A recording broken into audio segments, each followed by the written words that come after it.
Welcome back to the 2017 Canadian Under-25 Championships. I'm Jake Shuknick, joined again by Daryl Fitzgerald. Morning, everybody. For this round, we have Carah Webster from BC against Pricilla Westlake from BC. There are only 3 women who entered the Under-25 Championship, so Pricilla will play against Carah this round, while Sydney will have a sit. They're playing a triple round robin. Should make for some interesting games once players get to see what the other players want to do or how they play. And Pricilla, of course, is the reigning World Youth Championship title holder, as she won the 2017 World Youth Championships down in Broad Beach, Gold Coast, Australia. Yeah, she had a magnificent run down there, defeating some really top-tier Australians and even the defending champ from the previous year in the final. I think when I was reading in the semifinal, she had to play the champ from 2 years ago, and in the final, it was last year's champ. Yeah, it was strong field. Strong field, to say the least.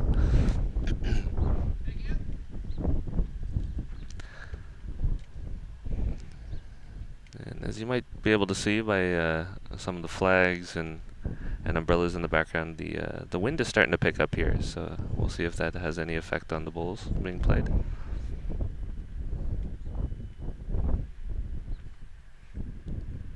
And as you can see on the screen, Pricilla has the raspberry ripple colored bowls, while Carah has the black ones.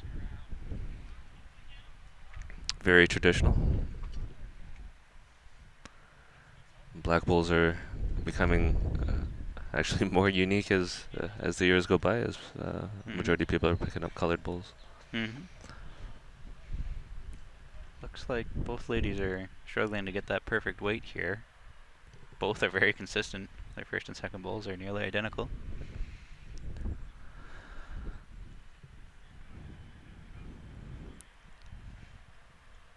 Pricilla fixed her line there, but that weight's still just a couple feet through. I'm sure we'll see end-to-end these ladies improve. They haven't had the amount of games that the first 2 gentlemen did playing on this rink, so it'll be a little testing out period while they figure things out. As well, neither of these ladies competed in the under-18 championships, so they haven't had a whole lot of time on the green at all to practice. One of the things that they tend to do in previous years is the under-25s will show up a day early and practice a little bit, but the greens have been so busy here this week that there hasn't been a whole lot of time for that to happen.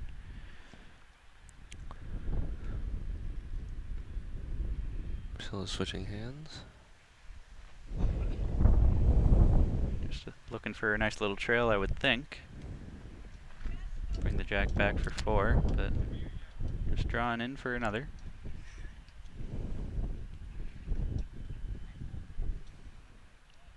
I believe that Pricilla and Carah play together out in BC from time to time, along with Emma Boyd.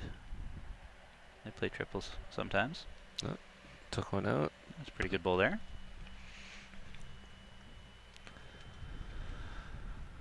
As always, if you want to get in touch with us, reach out to us on Facebook or Twitter, at BCB Official on Facebook and at BCB Bowls on Twitter. You can reach Daryl on Twitter at Canadian Bowler.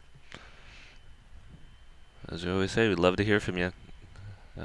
Getting the messages, getting the tweets, makes for a much more interesting broadcast, makes it more interactive. We know that people are out there listening. That's right. I want to give a special thanks out to Henry Lang and Irene Forster, as they're big supporters of the junior program and have been for many years,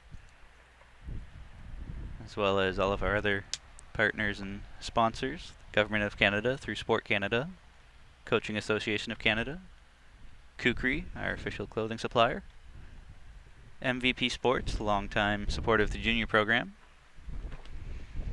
as well as lawnbowlingmanager.com. Just about quoted the wrong program there. They do have curlingmanager.com as well, but it's lawnbowlingmanager.com that you should go and check out for your one-stop shop for club management tool. website, database, email list, league nights, tournament schedule. It's got it all.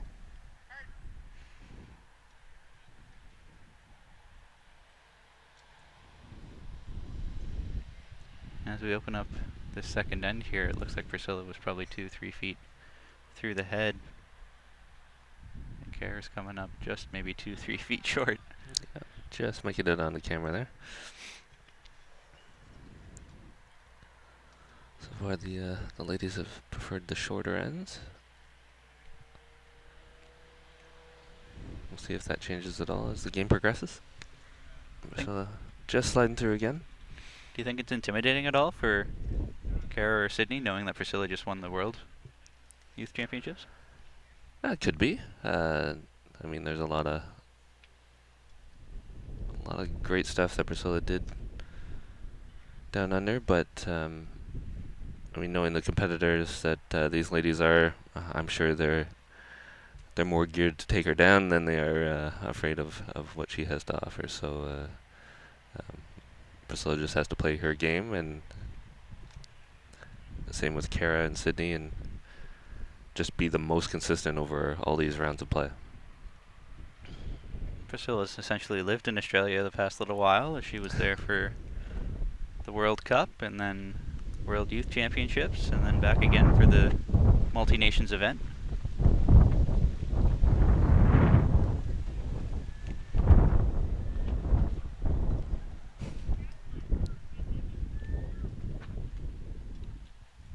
It's a long trek to get down to Australia. You've been there twice, maybe 3 times?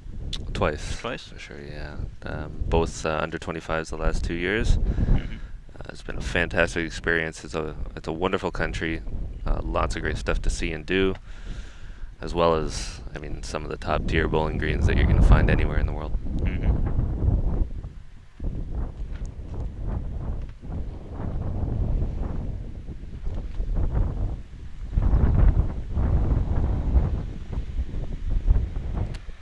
Oh, just a nice little chip in there. That should be one for Carah, I would think.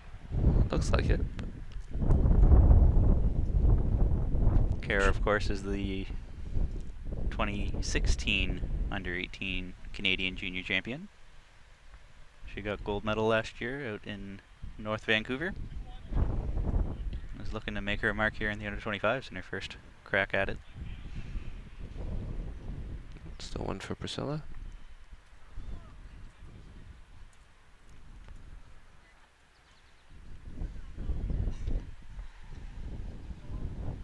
And if you want to know any scores or updates, let us know. We'll try to keep you updated on a semi-regular basis. But if there's anyone in particular you're cheering for, reach out to us.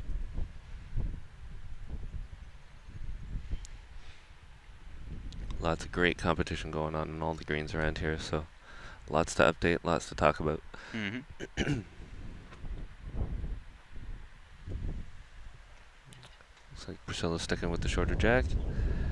Yeah, it's treated her well the past 2 ends here. She's off to a 2-0 start. If it ain't broke, don't fix it. That's right. As long as you're scoring, keep scoring. I know some people like to move the mat around a lot just to try to throw off your opponent, while others prefer to stick to what works. Yeah. I think you'll see Pricilla continue to do roughly the same things until she drops a point, and then she may decide to change things up. And usually you just try to be as consistent as possible when you haven't played on this green and haven't had as many bowls as everybody else. With there being 13 men in this tournament, one of them has a bye each round. So this round, Cam LaFrenz has a bye. So if you have any questions for him, let us know. If you feel like heckling him, we can pass on your heckles as well. We gladly pass on your heckles. That was a great opening bowl there from Carah. Yeah. She's starting to find her weight and her line. Looks like Priscilla's struggling to find the line here. Just getting a little wide. See if Carah can add to it.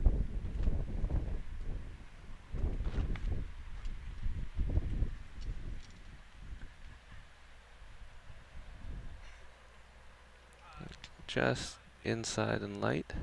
Still good for two, I think. Two, yeah.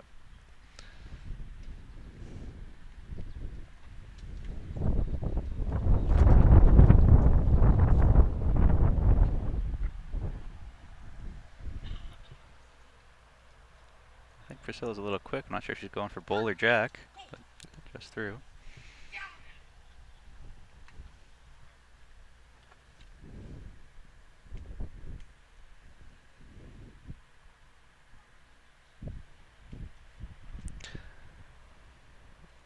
Carah's noticing that Pricilla's thrown her last few through. Just add a little bit of weight, try to cover the back a bit. Pricilla can throw weight when she needs to, but I think she's probably just going to be working on getting her draw weight down. Might rub off a bowl if need be. That's the best idea. Early in the game, just try to coast one in there. Pretty close. That's pretty good. Pretty close.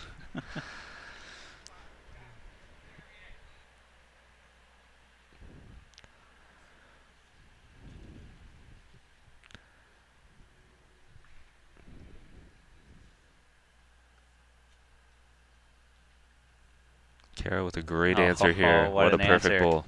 What an answer. Carah's had enough and says, I want on the scoreboard.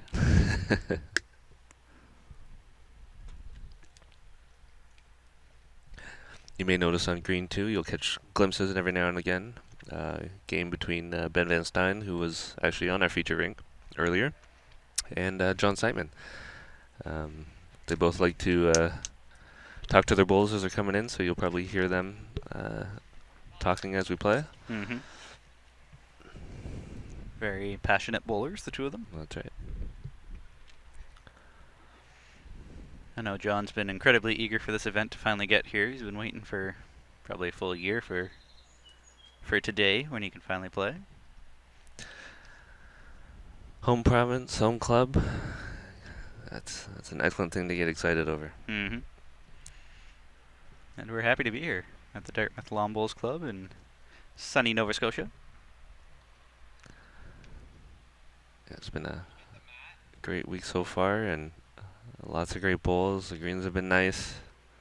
Food, volunteers, everything's been just amazing. This is the biggest turnout for men that I've seen in the past several years. And I've been talking to a few of the players, and they were asking me for early predictions on who I thought would come out victorious. And I don't know if I can pick a single person here. There's some really tough competitors. And I'm not sure if I could pick a single one as a favorite. Mm-hmm. Even the brand new bowlers that are transitioning between the under 18 and the under 25 are excellent bowlers, and they've been bowling excellent all week. Mm-hmm. So throw them in the mix, and it makes it even tougher.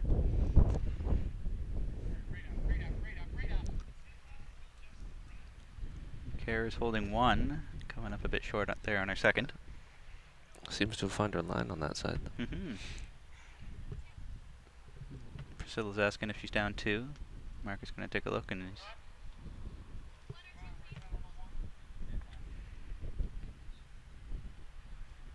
not too sure. Walking around.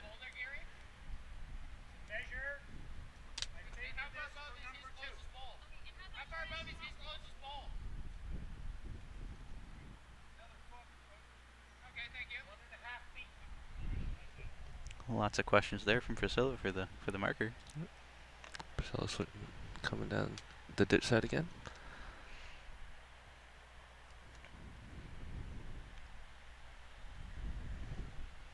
We'll see if she can figure it out. It looked like it was playing okay that last game. Yeah. And hers are really fighting that seam. That didn't want to come in at all. No, that's right.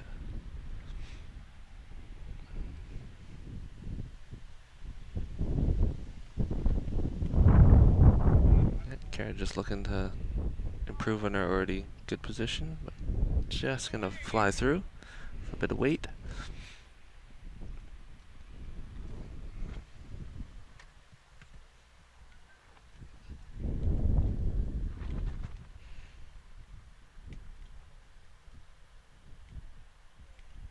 You know, this has got to be tough for Pricilla after playing in Australia so much this year on 16-second greens or whatever speed they were down there, to come back home and then to play on this. It's not an easy transition by any means.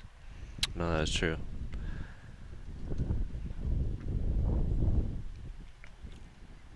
I think I find it easier to transition to a faster green rather than to transition back down to a slower green. Not that either is overly easy. That's right. Carah with a great bowl here. Again, one just tucking behind him. Could be a second shot. Pricilla's walking around taking a look. Going to use the old fingers to see if she can confirm.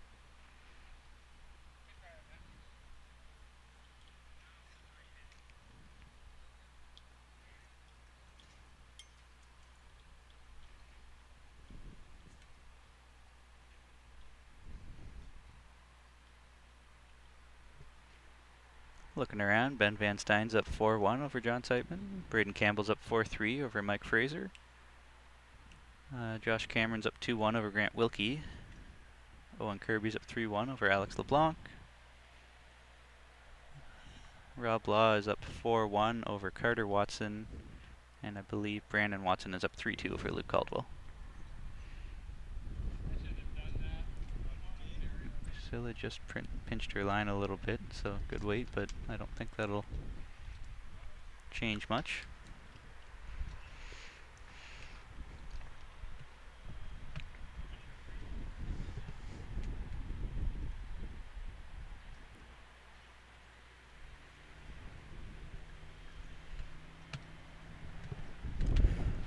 Taking a look. Just declaring the one. Just the one. All right.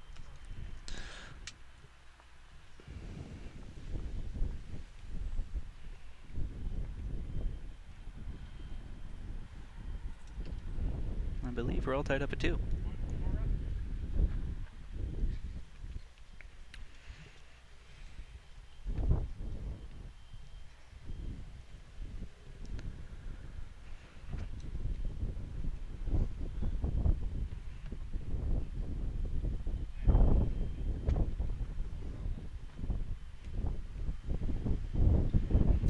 As we mentioned earlier, we'll have 2 more matches after this that we'll be streaming, and then tomorrow, depending on the weather, they'll be playing the last 3 rounds, and then any tiebreakers, with playoffs and finals to come on Monday.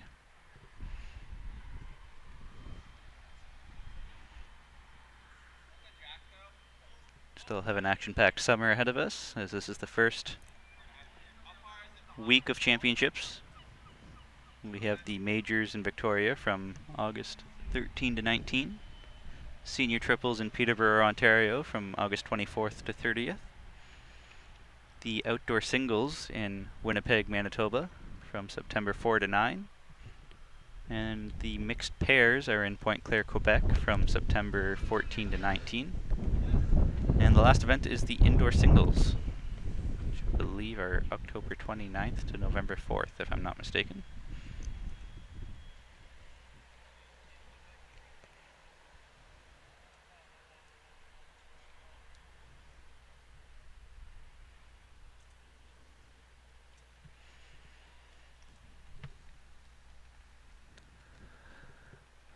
Both ladies opening up with a couple touchers. Priscilla's currently holding 1, looking to make it 2. Looking to make it 2 here. I think she will. That's a pretty good bowl there. Shot itself, maybe. Maybe.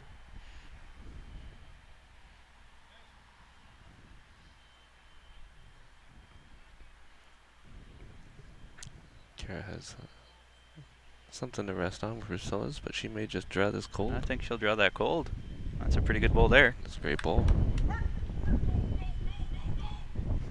You can see John urging his bowls on green 2 there. Yeah. It's a pretty anxious player. Yeah. And here comes Priscilla's bowl.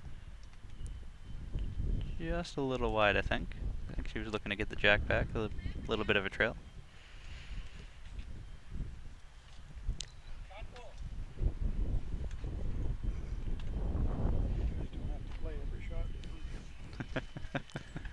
In my mind, I play every shot. Yeah. We had one of the umpires, Cal Bouchard, walking through. Big thanks to Cal and Ron Cameron and the whole officiating crew, as they've done a great job so far this week. Another great bowl by Carah, holding 2. I'm sure Pricilla will be looking to try to chip that back, or maybe push one of the black bowls out. What kind of weight do you think she's going to be playing at that? Do you think it'll just be a little more than a draw? Depending how confident she is on the line on that, I could see her playing 2 to 3 feet of weight through that head. But I could be wrong, and she could be throwing a drive. And she got it. It's good for 3 anyway. Well, that head did look sort of like a driving practice with bowl on either side of the jack. Yeah, I think we... well, I believe the marker just took the jack out of the ditch. Which is interesting, because it should have stayed there, but didn't change the count any. No. Yeah, I don't think the jack went dead on the side, so that should have stayed in the ditch. But Yeah. Okay. We'll get an update on the score shortly. I think the umpire is actually going to talk to him about that. Yeah.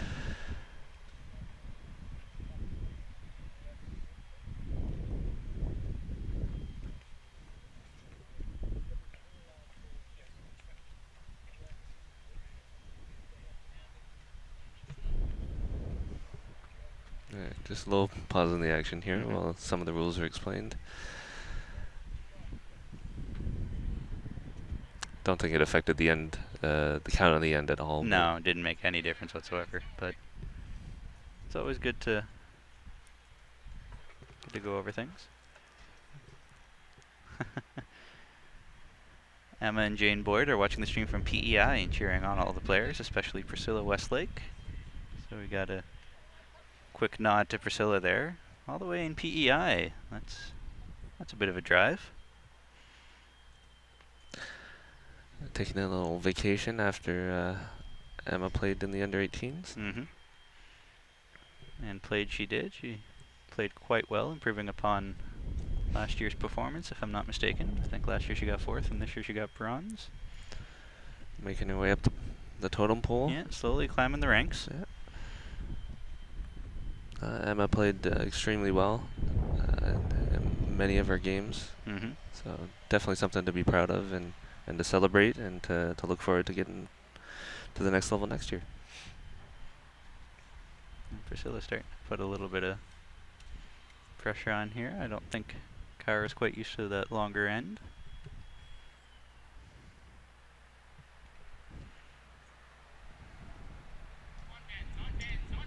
Oh, she's coming in close here.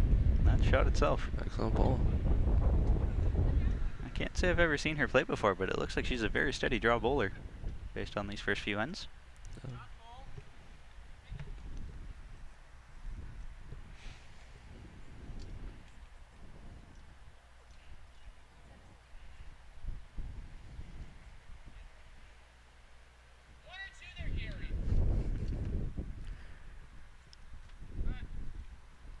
I know that John's a member here, so he probably knows all the markers by name, but that's one thing that I always try to do when I play singles matches, learn my marker's name off the get-go so you can call them by name, get to know them a little bit. Carah's looking for a little bit of coverage here. That's a pretty good ball there, I would think. Yeah, absolutely.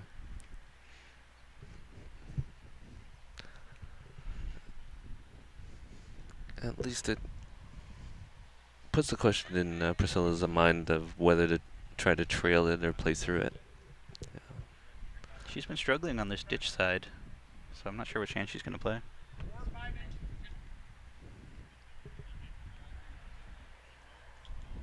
Just taking a good look. Yeah, wants to stick to her backhand. She does not want to be on the ditch side. Your bowls just seem to find a bit of a ridge and won't come back. No, she's changing her mind now, maybe. Yeah, a little indecision. She is playing the ditch side. Interesting. I wonder if she's playing weight at that.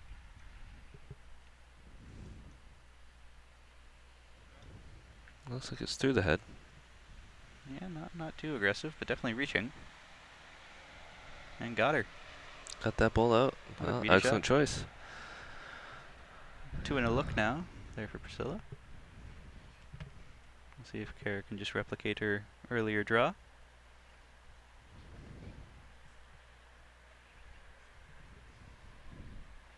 And she's awfully good. Close. Awfully close. What a draw. Great ball. Sometimes it's nice to have last ball to stick it where it hurts. Absolutely. Just gotta have the confidence and the nerves to when you draw a shot, someone picks it out, you just draw it again.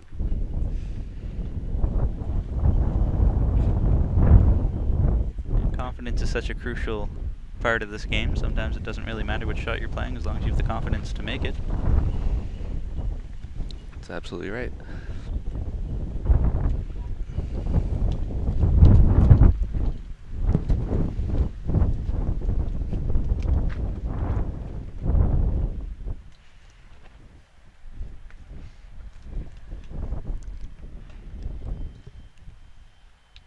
And Carah's elected to make a bit of a shorter end here again, I think.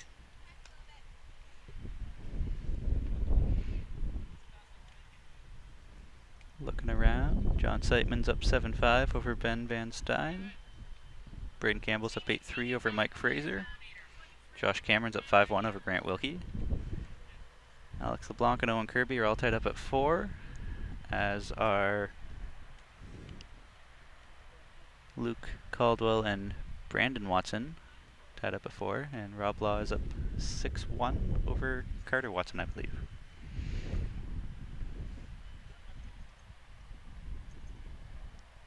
So just wide and short.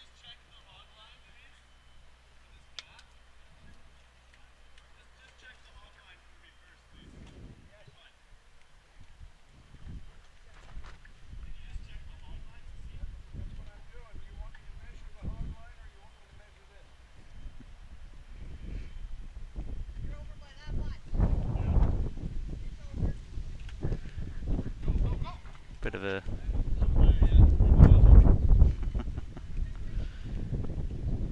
don't know if it was Josh or Grant that threw that short jack over on rink 4, but calling for a jack measure either way. Carah's got 2 in there, looking to make it 3rd.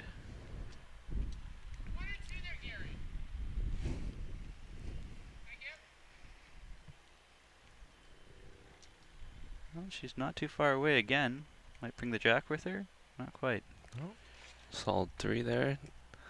Definitely a pocket you can even trail to. Mm-hmm. That's a very trailable pocket.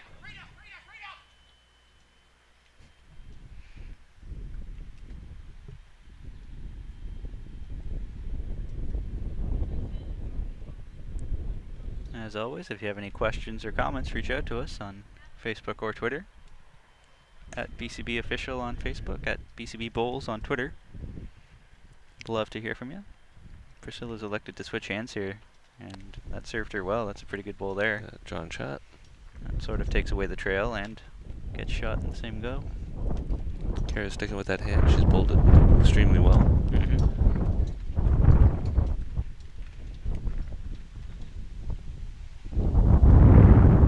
Took a little more grass this time, as they tended to dive across at the end.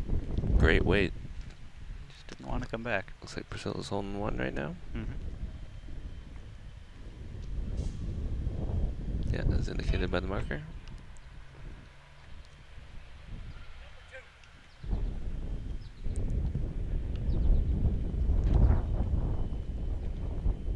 See if she can replicate that last bowl. Doesn't need to change anything. See if she can just do the exact same thing.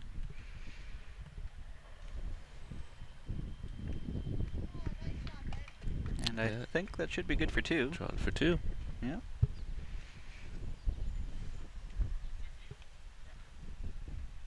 And that would make it 7-3.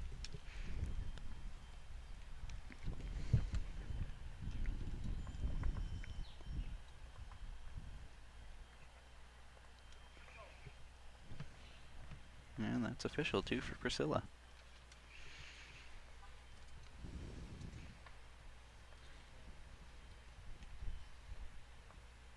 you switch bowls when you go from artificial to grass? Not necessarily. I would switch bowls depending on speed of the green. So, like 8 to 10 seconds, probably 10 to 14, 15, and then 15 plus. Mm-hmm. I prefer draw, so I wouldn't want to switch too much between greens. I can usually find a draw with the same set of bowls within certain green speeds.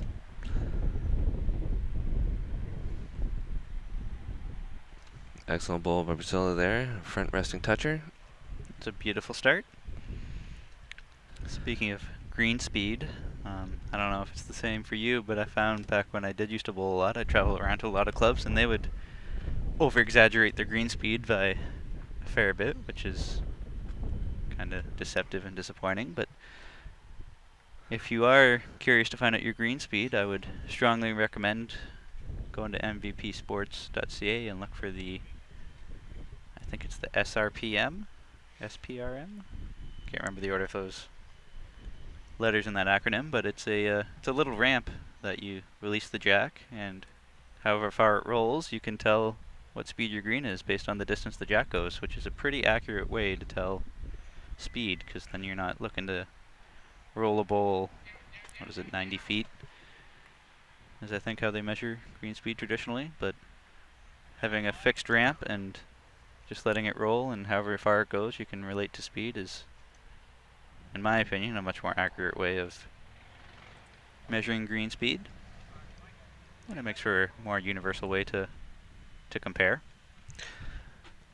It does. It's definitely a new concept. They're trying to find something a little more, I guess, quantifiable. Trying to draw a perfect bowl from, tee to tee, every single time. Same bowls, same everything. It can get a little shaky depending on who you have throwing it and whatnot. So using a standard ramp and a jack and measuring distance, you can do it all over the green to get all the variations, and then you get a nice average speed for the entire green. It is the SRPM. It's the official acronym for it. I've seen it used back in Ontario. I think they've started to try to adopt it for most of their provincial testing. It seems to work very well. They've kind of taken a page out of golfing books. If they're testing the speed of the putting green, you'll see them out there with a ramp and a golf ball, and the distance that it travels, they actually know what's going on. So it takes a lot of the variables out of it.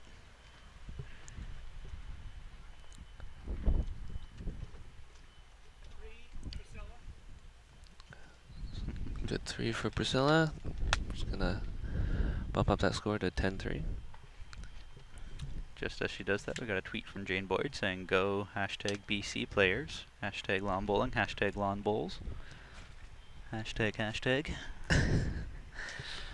you're definitely watching the right game to cheer for BC. We got 2 BC players playing. The only 2 BC players in this event, if I'm not mistaken. That's right. That is right. Unfortunately, there were no men that came up from BC this year. There used to be a brilliant young lad, I think his name was Connor, that I played against in the juniors back in the day, and he came over from Wales back when he was a kid.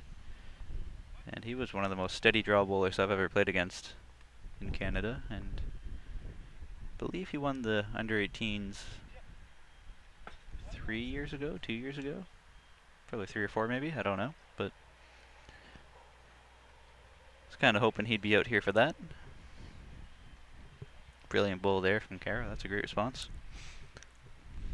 Yeah, unfortunately, our resident fact checker is currently playing on green 2, John Seitman. Yeah, I'll have to shout at him to see if he can check some facts for me. What year did Connor win the juniors? That could be our question of the game for all those who want to go and fact check me under event champions. It's nice to see such a representation from across the country. BC has had many great junior bowlers. Obviously, the two ladies playing here right now.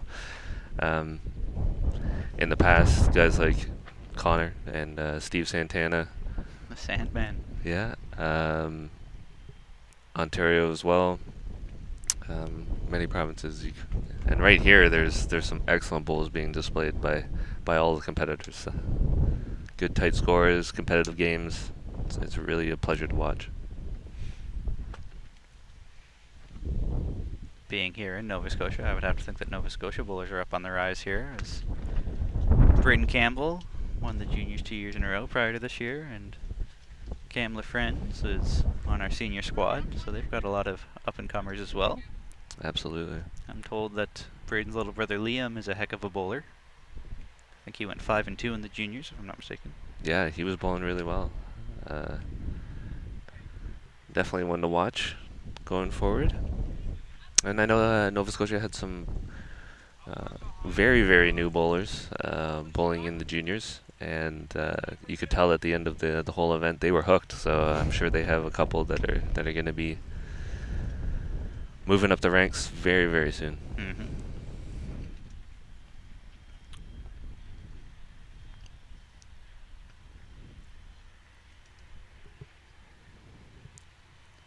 Pricilla has a pretty good wall to rest against here if she's inside, but I think she's hanging out. Yeah, just a bit. Not a bad spot if the jack does score either way. I would think that Carah's probably just looking to rest out Priscilla's bowl, maybe draw another.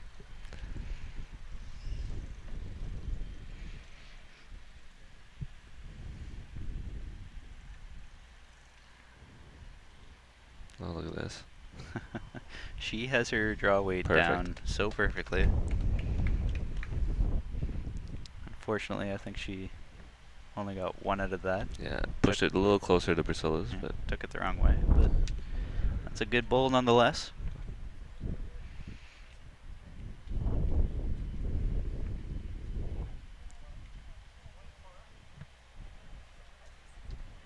That'll make it 10-4.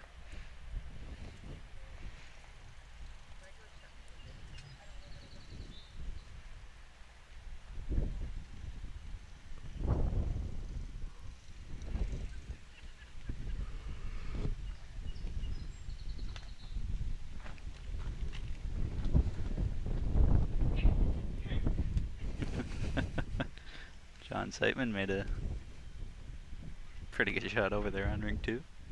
You can hear him cheering it on. Big thanks to Anne-Marie Seitman for taking a whole lot of pictures. If you see any pictures from this event, in any past junior events, there's a good chance it probably came from Anne-Marie's camera.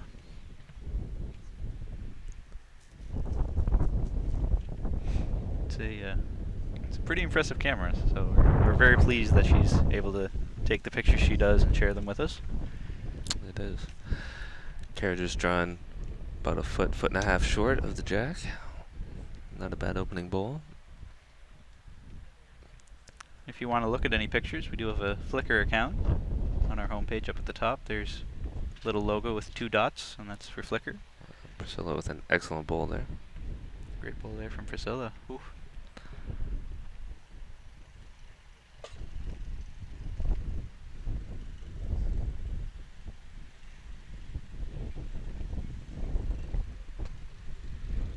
Carah's just coming up a little bit short and narrow. Definitely making her work for it though, because even when she's not on it, she's not more than a couple feet away. Yeah. Both of these ladies bowling very well.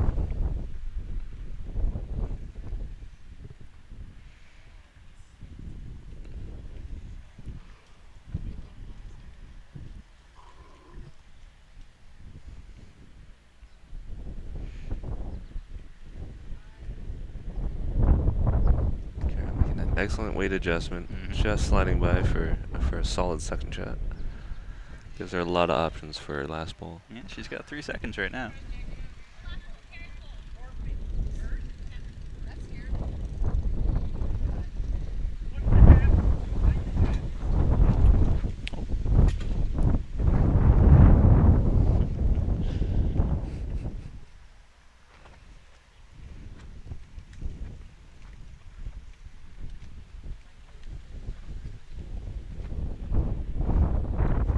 Pricilla trying to get another bowl in the head.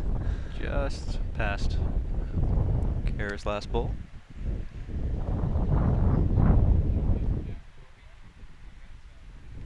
It's interesting. I would have thought Carah would come up the ditch side, try to push that pink out and maybe trail that jack back. Yeah, that's definitely what I would have done, but maybe she is really just sticking to the one hand she knows. Unfortunately, just coming up short there. Priscilla's holding one currently. Take a look at the head.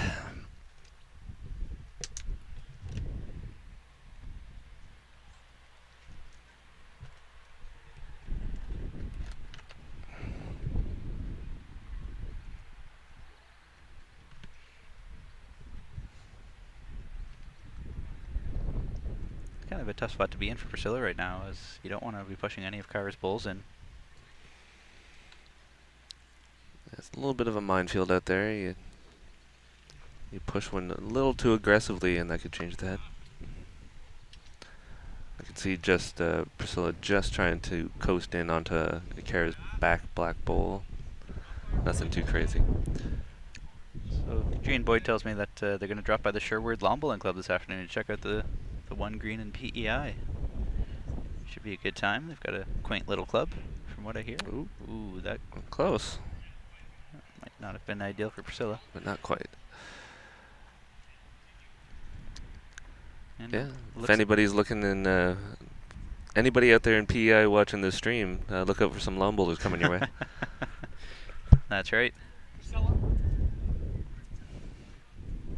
Looks like this stream has gone international. We have Owen Calverley watching from South Africa.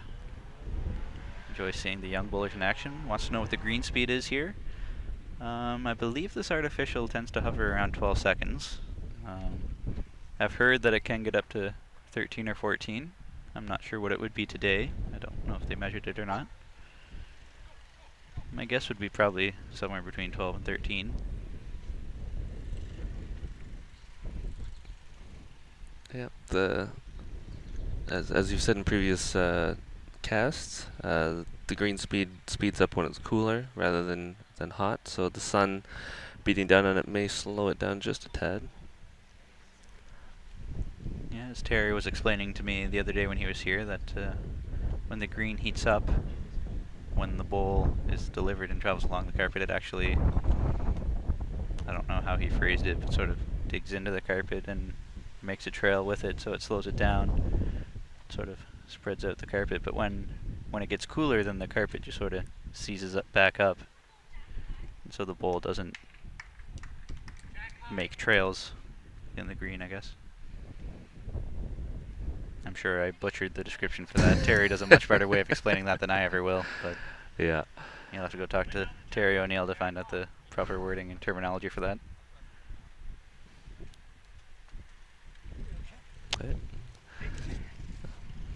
The big dog, Steve Bezanson, just sweeping by saying hi. Long-time Nova Scotia bowler, many championships under his belt. I guess he's coming to see who his competition's going to be. Yep.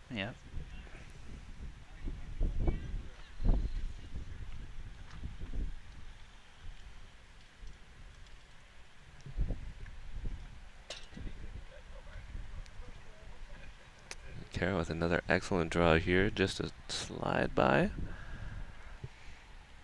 Currently holding 2. Currently holding a beautiful 2.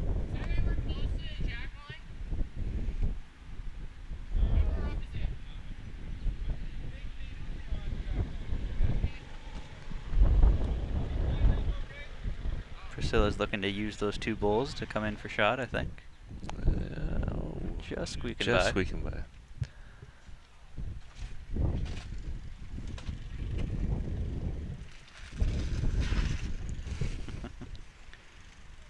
We're in a high traffic area from the looks of things. A lot of people are coming around to the booth to check things out. Carah with an excellent bowl there to split those 3 pinks, so that's a good position bowl. Still, I would think that looks like a pretty doable shot from the mat right now. It absolutely is. She's got a couple bowls to play off of, just to get into the head.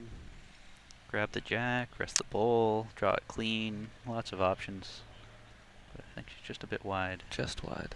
Excellent weight, though. Great weight. Carah just looking to make it 3 here. Draw a nice one in. She's been very, very good at drawing and making use of her last bowl, which again she has done. Beautiful bowl. Excellent. That'll be 3 for Carah.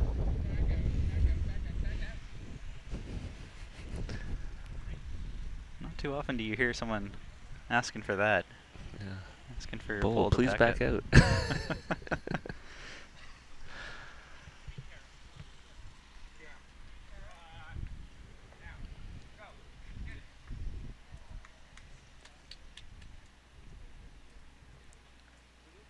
This is a bit slower of a round, as things seem to be more, I don't know if I'd say equal, but hard fought might be a better word. Next door, John Seitman's up 10-9 over Ben Van Stein. Braden Campbell's up 17-5 against Mike Fraser. Josh Cameron's up 10-4 over Grant Wilkie. Owen Kirby and Alex LeBlanc are tied at 6. Luke Caldwell and Brandon Watson are tied at 7. And Rob Law is up 7-4 over Carter Watson.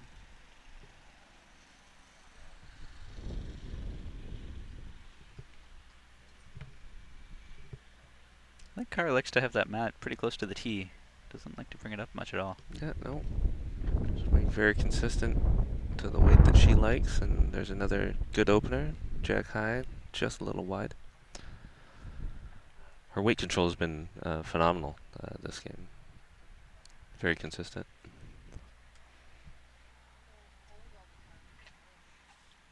And just as I say that, Pricilla makes an excellent draw. That's a great shot there from Pricilla. Both ladies putting on a clinic. Like how the marker was expecting that to be a toucher, came up just to make sure it wasn't. Gotta get good eyesight on that. Get a good view. Carah's setting up for what she might plan to do next. Yeah, there's a tendency in some cases where when a jack is hidden, and you think the jack is really, really close to the other bowl, you play a little extra through the head and hoping to chip that bowl out. But you don't want to be too heavy because you want to make that bowl still useful to you. I don't know if you saw that on green 3. Braden Campbell just threw a drive and the jack popped up and hit the fence. I think he gave the scorer a small heart attack, though. Can happen. If you got to keep your eyes open and your head up. Yep. Yeah.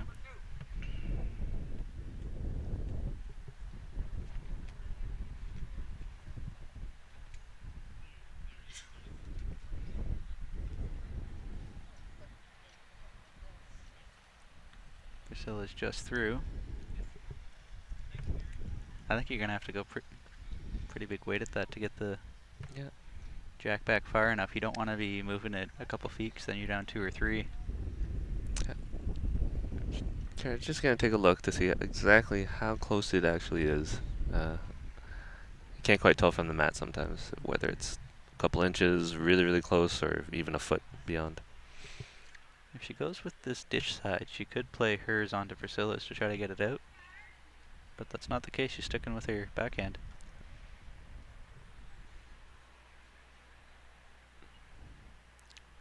Possibly looking just to hit it flush, push hers straight back, and chip the jack to the side. That would work. Oh, almost. Caught an edge to flop that in.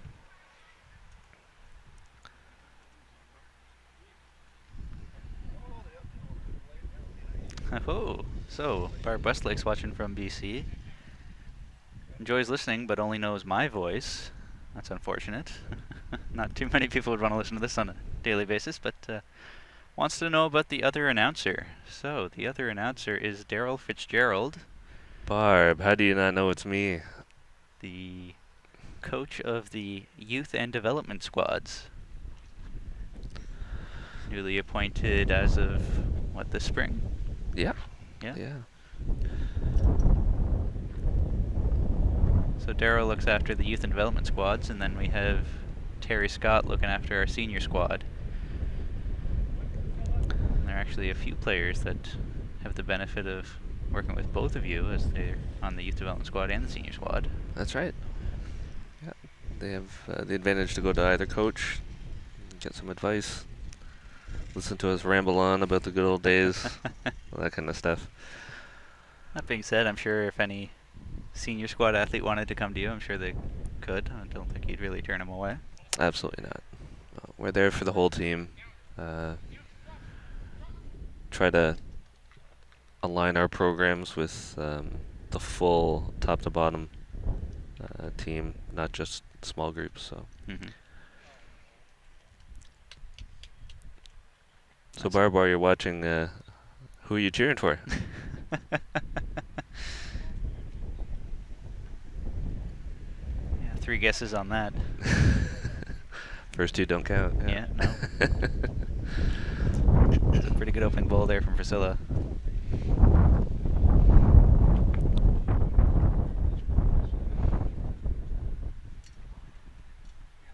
Well, at least she said that she recognized my voice and didn't say she was confused as to who's who, unless she's actually thinking that your voice is mine, which maybe wouldn't surprise me.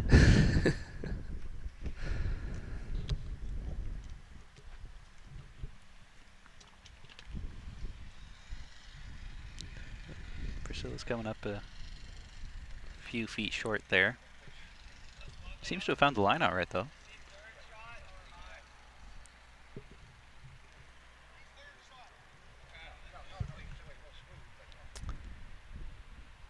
Yeah, I haven't seen Carah play that side too much, the ditch side. So. Someone else did recognize your voice, though, Daryl.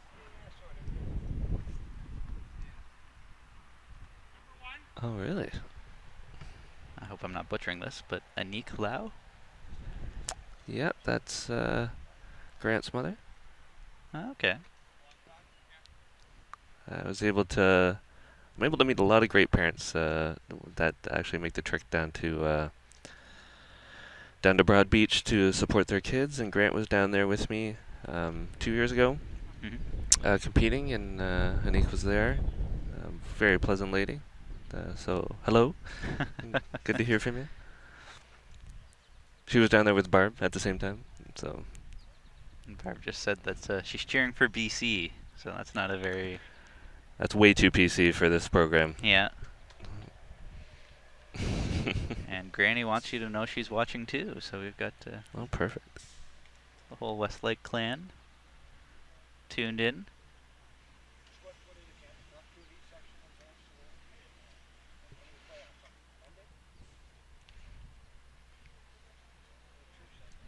Glad to see that more than just the odd person here and there is actually watching the stream. We've got people in South Africa, people in PEI, people in BC, Saskatchewan. I'm sure there's some in Ontario that are tuning in too.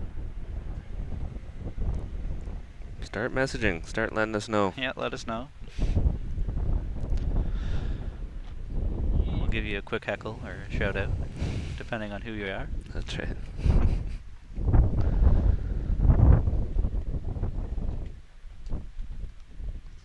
So Priscilla's last bowl here, I think she might be looking to just push Carah through.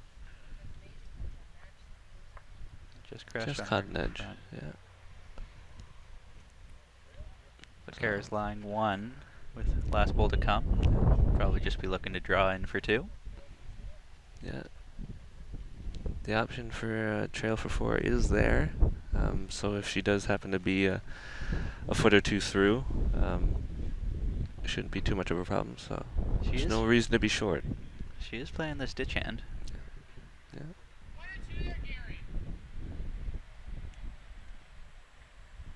See it coming in.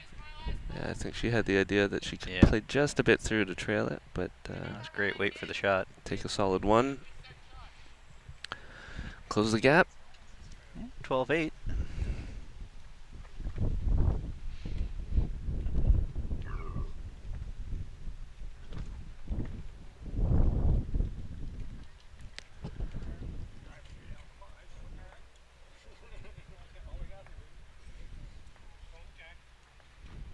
And I mentioned this on an earlier stream, but We came out with a few videos earlier this year. One on bowls, it's just brilliant. Essentially a what is bowls video, and then another one on a delivery. We're in the works for making another one on sponsorship, but we want to hear from you. What do you think we should make for our next video? What sort of minute clip, 2-minute clip would be useful for you and your club? Whether that's to get new bowlers, or to find sponsors, or just to learn the game. Let us know. Send an email to office@bowlscanada.com. Or you could even reach out to us on Facebook or Twitter here. We'd get that too. I know I had a pretty good time working with the crew trying to make that video, the two of them. Great crew to work with, hyperactive. They do a lot of videos for different organizations. Great opening bowl there from Carah. Those videos are fantastic. I've heard nothing but good things about them. Both the promotional video for bowls, kind of saying what it is and how great it is, but also the Jake Shuknick School of Delivery video, which is also a brilliant video in my opinion. Yeah, there's definitely a few things I'd like to change if I could go back and make some edits, but I don't think I made any divots that day, so I'm relatively pleased. That's a +1. Yeah, that's a +1. I'm sure the greenskeeper was happy. It was early October when we filmed that, so they were shutting down the greens for the year. I'm sure the last thing he wanted was for me to be chopping divots.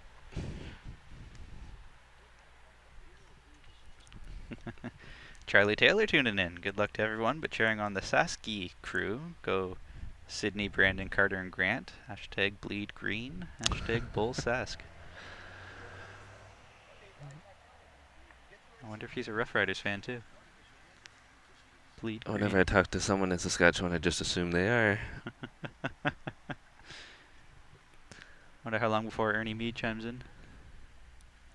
Go Rough Riders. Yeah, Ernie Mead, I don't even know if you can call him a super fan. He's like an ultra fan. Yeah, he is their biggest fan. Yeah, so if you're in Saskatchewan and you don't like the Rough Riders, don't see Ernie Mead, yeah. Well, we've been blabbing here. Carah's put together a pretty good looking head here. And yeah, fantastic bowls. She's definitely putting on display of great line and great weight control. I think she's covering the back now in case Pricilla tries to drive at it. Just in case. It's not a bad idea. She's got 2 solid bowls in there. I'm sure she's played against Pricilla enough times to have an idea of when she might want to throw a drive.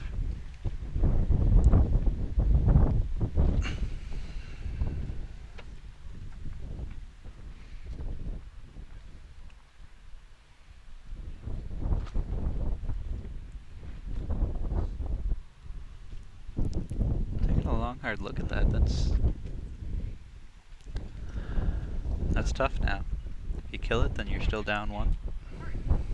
Right now, I think she's down 2.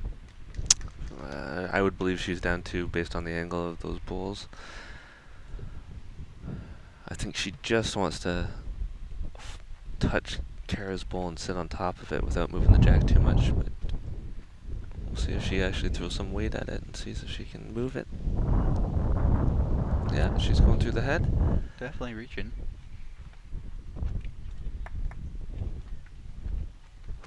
It's a pretty unfortunate result that she got the bowl and it just crashed on her other. Yeah, she just needed to catch a thinner edge of that just to chip it to the side. I believe that was 2. That's what it looks like.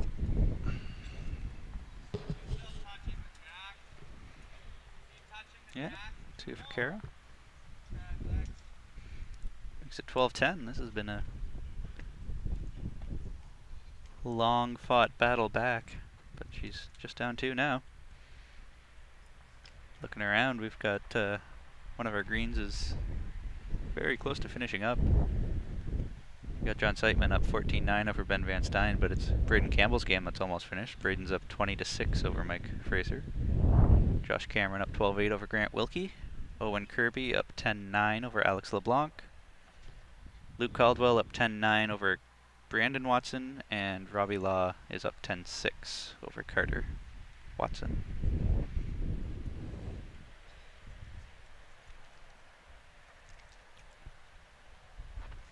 Yeah, I was chatting with Brandon Watson earlier, and he's definitely glad to be rolling bowls. He was there through the entire under 18s, coaching his younger brother, which was great to see. But yeah, he said he's been itching to roll bowls rather than just sit and watch and talk about them.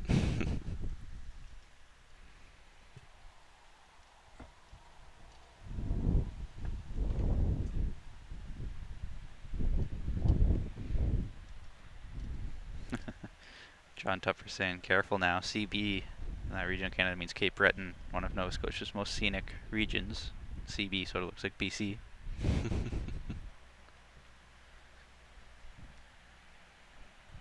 No offense to anybody from Cape Breton, but I likely won't be talking about them too much here. During one of our broadcasts, we'll be talking about British Columbia, Bulls Canada, Bulls related stuff.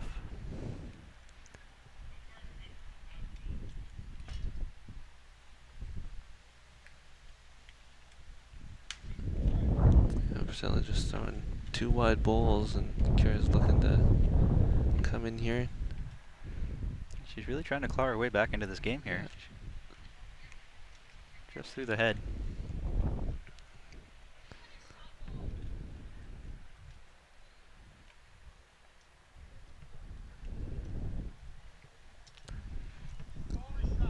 We just saw quite an excellent drive from the green of Grant Wilkie and Josh Cameron. Grant looked like he was down 2, but he had the back bowl and the spot, and took the jack clean to the ditch. Well, actually out of bounds to get the respot.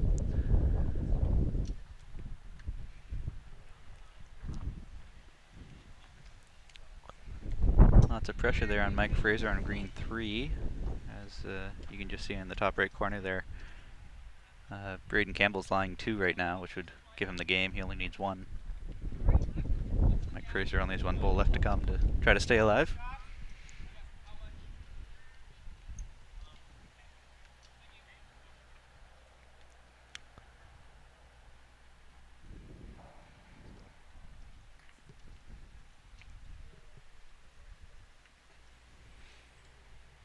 Carr's looking to draw it in for 3. Is she by it? Yeah, just by. Yeah. Looks like 3 right now. We'll see if Pricilla has an answer. Just need to be outside that last bowl.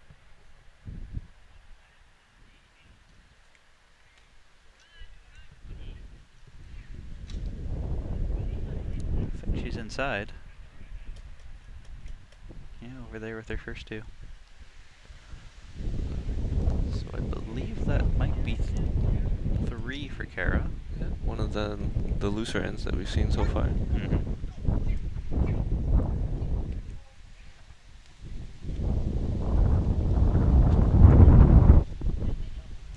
that is the game on rank 3. Braden Campbell wins 21-6, I believe. So it looks like, yeah. And that was 3 this end there for Carah to give her first lead in a while. 13-12. Yeah.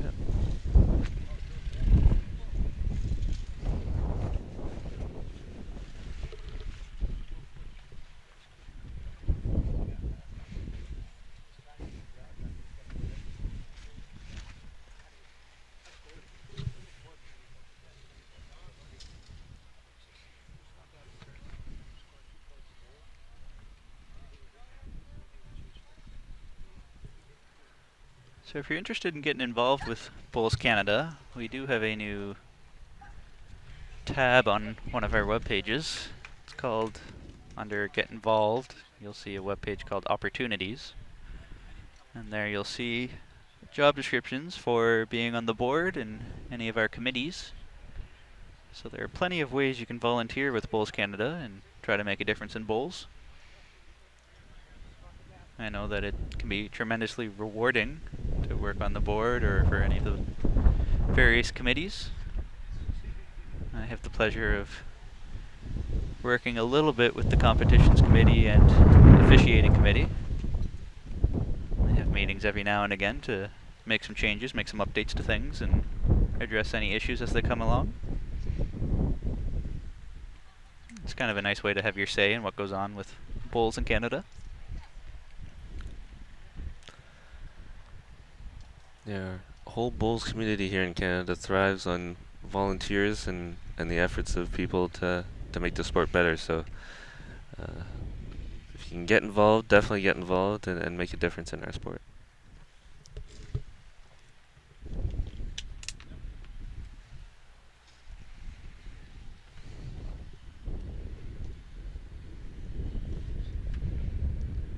I think Carah's just drawn that cold. Yeah.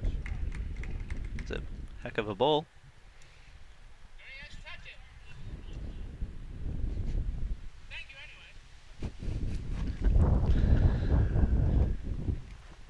As many of you know, John Siteman does commentary for curling and hockey, and you can tell by the way he can project his voice that he does a very good job at it.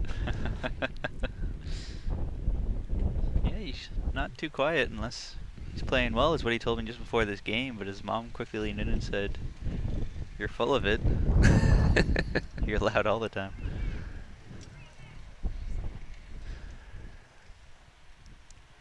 I will say that his announcements at the opening ceremonies of this event were awesome.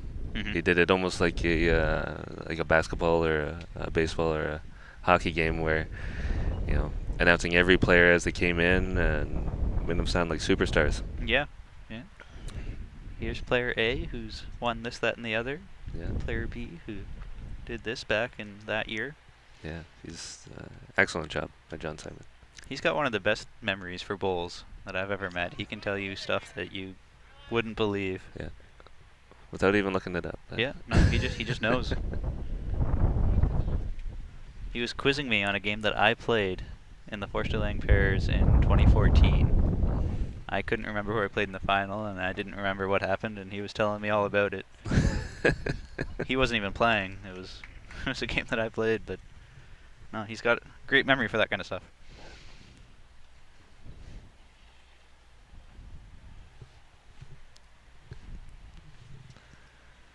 Another one for Carah.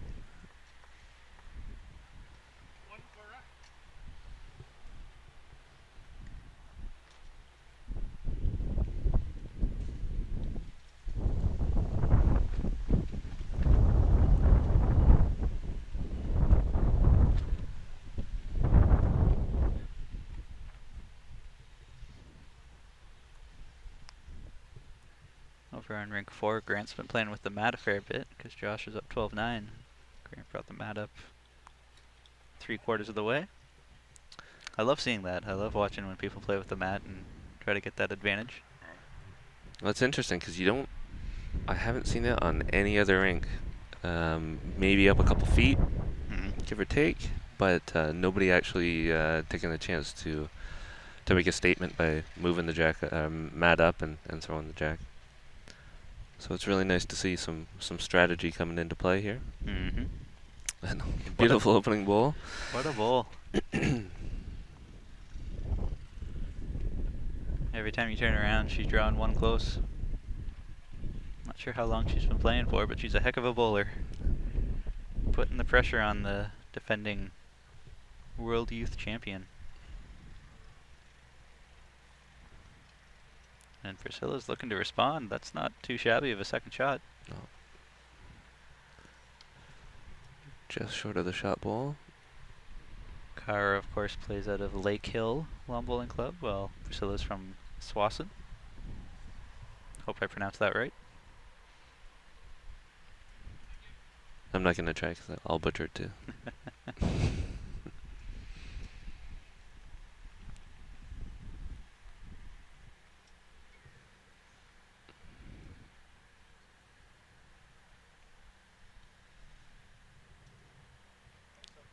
Just coming up a little wide and short on that one.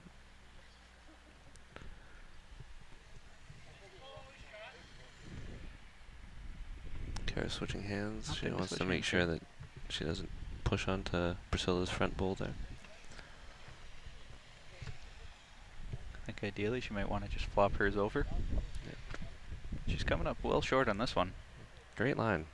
Yeah, excellent line.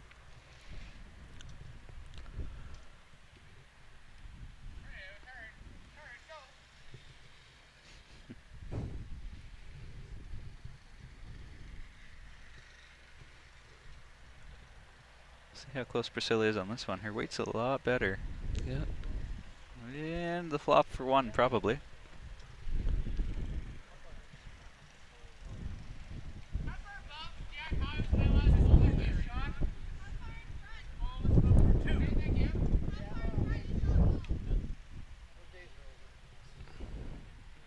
Carah's asking how far in front.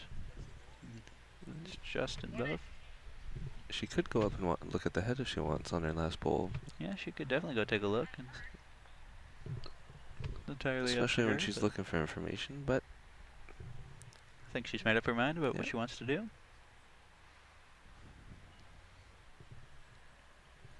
So she's playing a little bit of weight into it. Just missing Priscilla's ball.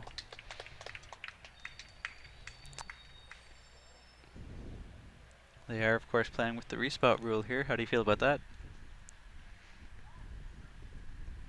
And I don't mind it. It's a different way of looking at the game. I mean, you'll find when you talk to anybody across the bowls world, they either love it or they hate it.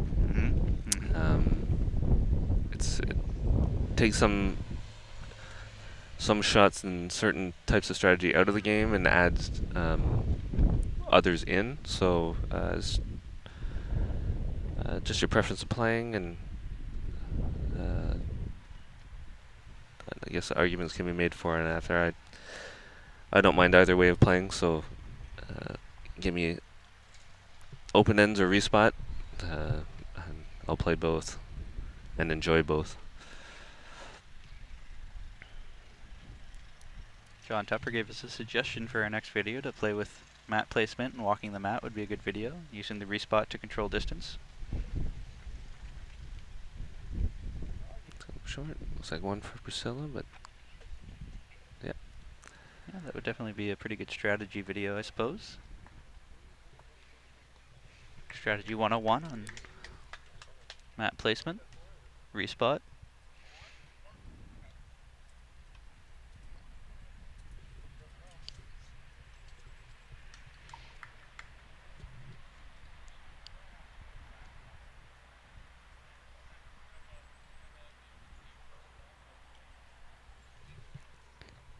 I don't think I mind respot so much in singles. I don't think it plays as big of a disadvantage as it does in team games. It definitely sucks when it's getting down to the wire, and if you're in a tight game, you know, if it's 20-20 and you're looking to drive, but you can't now because they've got the back, it's kind of a really unfortunate way to lose, but it is.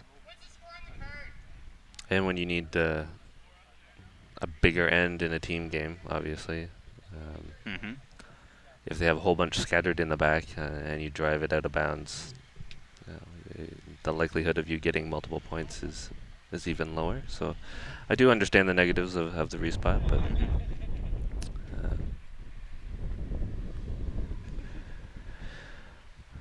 I don't want to say I'm for or against, because I'm going to get a ton of hate mail and mad tweets and who knows what else.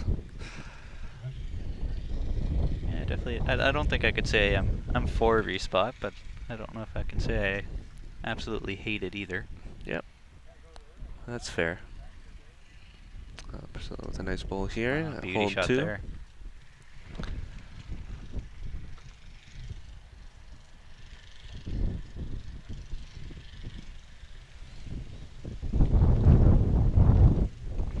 Really trying to put some pressure on Carah here. She's been such a steady draw bowler all game. Yep. Just come up short.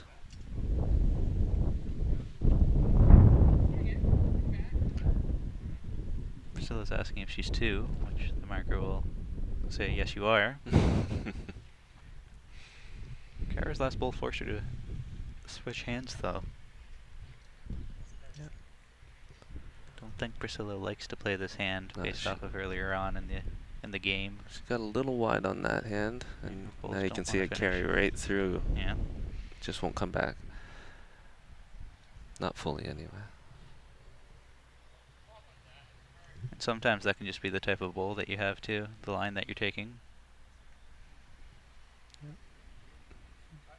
Yeah, you can see it fighting all the way down. It was just wobbling back and forth. Yeah, that had a nice little backup at the end. And Priscilla's looking right at that line, saying, "How do I get under it?" How do I get under it without it cutting across and missing the whole head? That's right. Katie Patino, on breakout work and watching some streaming action here. Nice to have you, Katie. Hi, Katie. Hope work's flying by for you.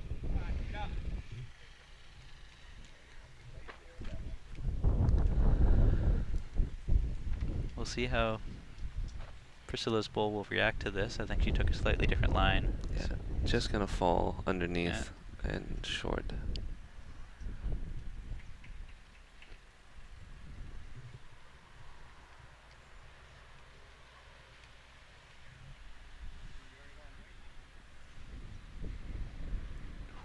That could have been dangerous. Yeah, I think she was looking to come underneath and onto the bowls and squirt it back if possible. Just got a little wide on that. So Pricilla will reclaim the lead to make it 15-14. These two ladies are going to see an awful lot of each other over the next few days. Yeah, it will be a couple of battles if they all go this way. Mm-hmm.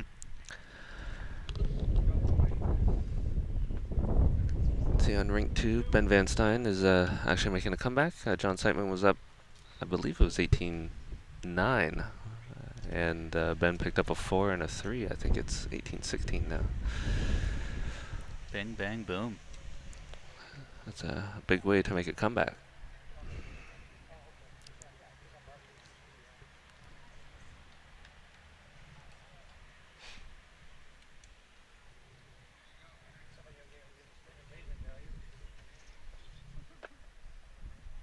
If you're looking for some new bowls, I would strongly recommend checking out MVP Sports. Taylor Supplier. They have a lot of bowls, different colors, different sizes, different models that you can go and take a look at. Dan's a pretty good guy.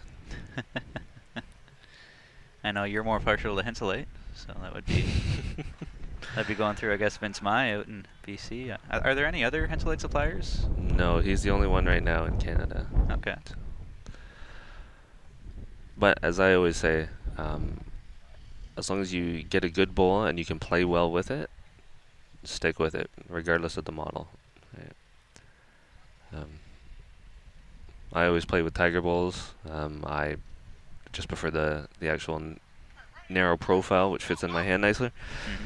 So I would go with Tigers, Tigers 2s, Tiger Pros. But I have played with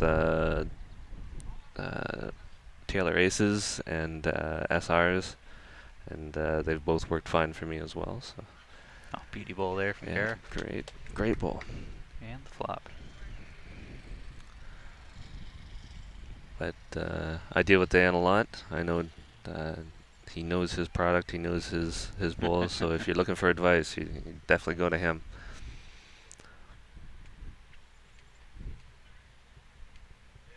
There's a couple of other bowl manufacturers that you could choose from as well. Aero Bowls and Drake's Pride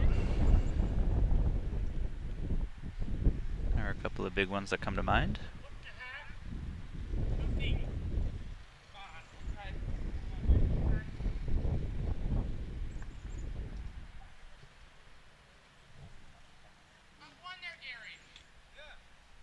Do you prefer grip or no grip on your bowls? I play with grip. I played with no grip as well, and done just fine with it. I do prefer grip. I think it's just a sense thing on my fingers where they fall into place and I know where it is.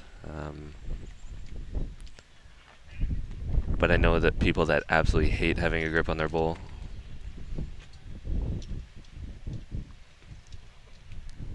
I've played with grip almost all my life. I think I've only used non-grip once or twice, and I like the feel of a no-grip, so next time I get a set of bowls, it'll probably be a no-grip. Yeah. I've heard a number of people talking about the new a deeper indentation on their grips. So I think for a Taylor bowl, I think it's called the half pipe. I know for arrow bowls, I think it's called the S scoop or something like that. And it actually is deeper on your fingers, and some people like that because it almost makes the bowl like a slimmer profile. It feels a little smaller in your hands. So, there's definitely a lot of really good options out there that you can take advantage of.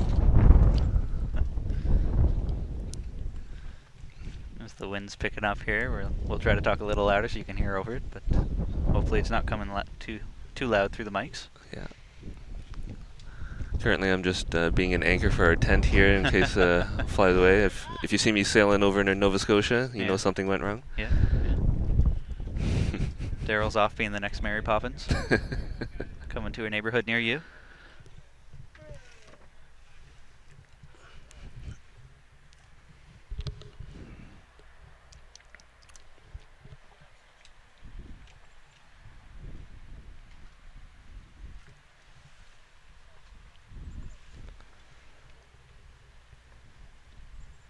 I don't think Carah gave that one enough oomph to get there.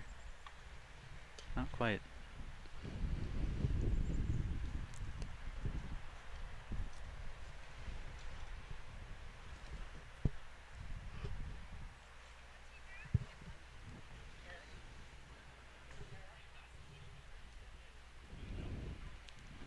All right, we got a barn burner here.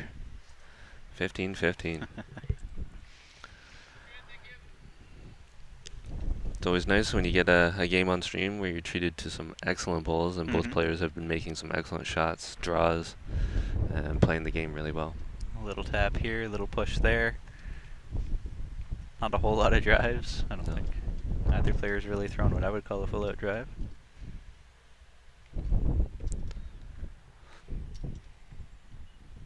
It's interesting the different style of play that you play in North America versus, or I guess Northern Hemisphere versus Southern Hemisphere is what I'm trying to say. In the Southern Hemisphere, the greens tend to be so much faster and the wind so much more potent that essentially the whole game is just drive or draw. Yeah. Playing, a yard through is on some greens virtually impossible. Yeah, it makes it much more difficult. I haven't played in New Zealand myself, but I've heard the wind is very, very wicked out there, and trying to throw that, finesse shot underneath to try to pick up the jack is extremely difficult because you get a gust of wind and your bowl is shooting right across the green. So, yeah, drive or draw.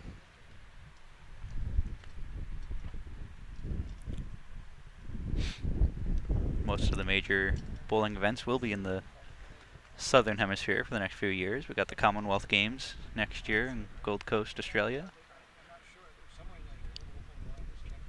I believe the World Championships will be in 2020 in Gold Coast as well.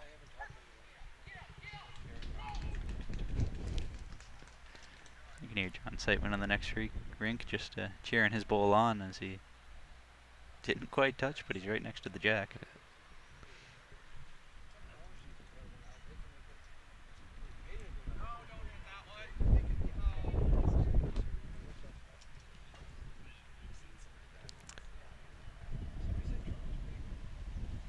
And Carah looking to make it 2 with this bowl.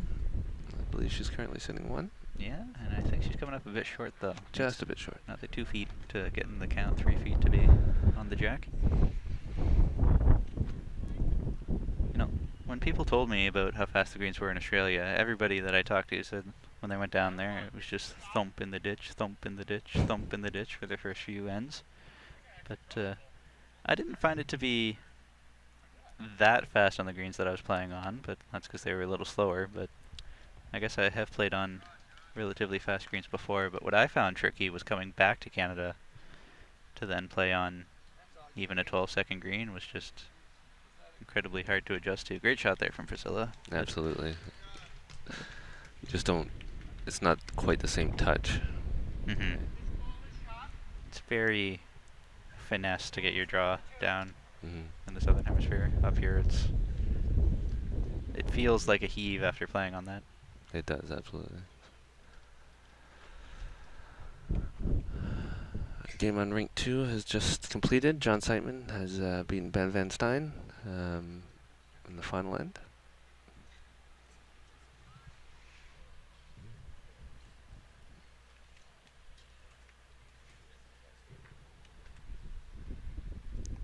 Pricilla currently holding 1 with her back pink bowl. I'm looking to make it 2. For a good portion of this game, she was favoring that non-ditch side draw. We'll see if she sticks to that. Yep. See if she can make it 2 here. It's close. Very close. Drawn for 2. Ooh, maybe. Maybe. It's worth a look.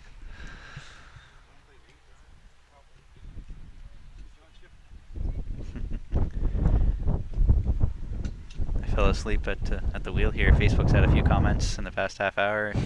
Brenda Carr said they were having a fun tournament at the Sherwood Club in PEI this morning. And Poppy Humphrey says, "Hi Jane, just completed men versus women this morning." But that's it. They're still in PEI. First of the week, they have games Monday afternoon. Play starts at 3. Tuesday morning, 9:30. PEI's got lots of action there if you're in the area. That's good to hear. I know a few good PEI bowlers that make it out to Canadians. So it's always good to hear when provinces have a lot of bowls action going on. Andy Caldwell just finished cutting the greens about a half an hour ago. Recognizes the other voice. Had the pleasure to be in Australia for 2 weeks in March. That's right. I got to spend some time with Andy, cheering on Luke while he was making his debut down under. Mm-hmm. I also got to play in the social game with Andy. They're Thursday morning jitney or whatever it is. Yeah, and it was. Some people in Canada may be shocked to hear this, but their social games are 21 ends. Mm-hmm. Mm-hmm. Good games. Oh, nice and quick. Excellent. Is it 3 bowl pairs that they play? Yes. Yeah. Yeah, and it was very, very fun to play, and Andy was a great partner. He didn't laugh and point at me when I made a bad shot or played a bad bowl, so that's always a positive. I think Pricilla can smell the finish line here, and Carah's really trying to put up a fight. Those are 2 beauty opening bowls. Yeah, these ladies have definitely been battling, and both of them are well deserving of a win here. They bowled extremely well.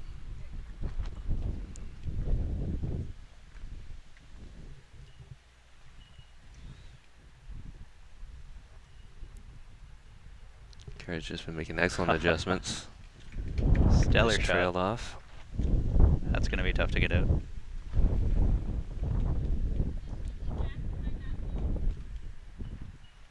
Priscilla's asking how far the jack's past the bowl.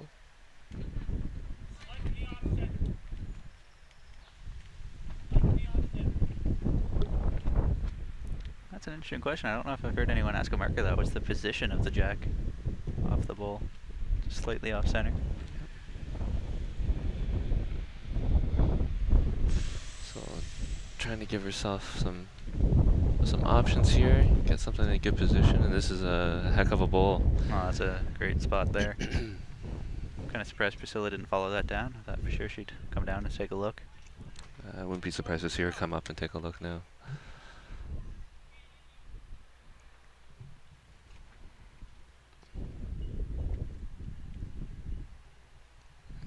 Yeah, Carah's just looking to get behind, just in case that jack does spring. Didn't want to be short. Didn't want to give her a wing bowl either. Yeah, you were right. She's coming down to take a look. You know, when we were talking about that Thursday morning jitney Broad Beach has of 3 bowl pairs, what do you think of 3 bowl pairs, 2 bowl triples? I love it. It makes it a little more skilled game, harder to play. You don't have the extra bowls cluttering up the head, and you don't have know, you got to be focused with a few less bowls in your hand. Makes it a quicker game, more fast-paced, so I really do enjoy it. I do too. I feel like it takes a little bit of luck out of the game, which is something I'd rather see, a skillful game than a lucky game. Yeah. A few less bowls to wick off of, the head's less cluttered. You really have to make your 2 bowl counts, or 3 bowls if you're playing pairs, 2 bowls and triples. Need to make everyone count. Don't have the extra opportunity to make the adjustments.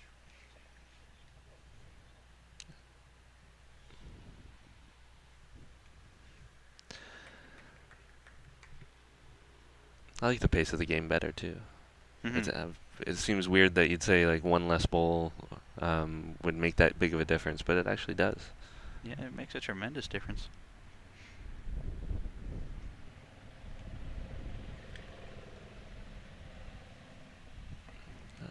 Good attempt there by Carah. I think she may have been looking to rest on Pricilla's back bowl if possible. Flop in for another shot. So that'll be 1 to Carah to make it 17-16. It's a very tight game.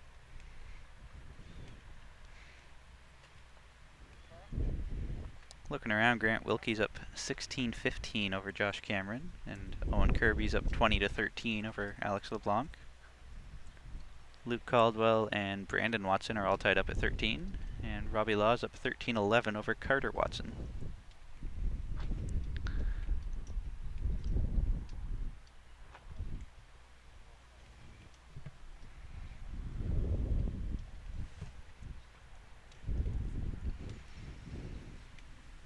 After this match, they'll probably take a short lunch break, and then we'll be back again to bring you round 3 of the 2017 Canadian Under-25 Championships here in Dartmouth, Nova Scotia.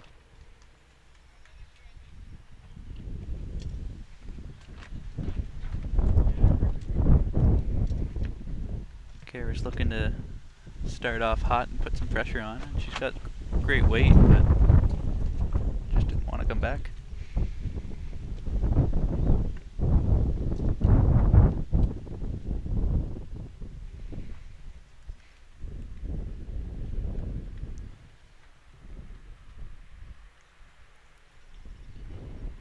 Pricilla about the same weight. Swap it in front. So Pricilla just needs 4 to win the game. Carah needs 5. This could be a very interesting next few ends to see who can get there first.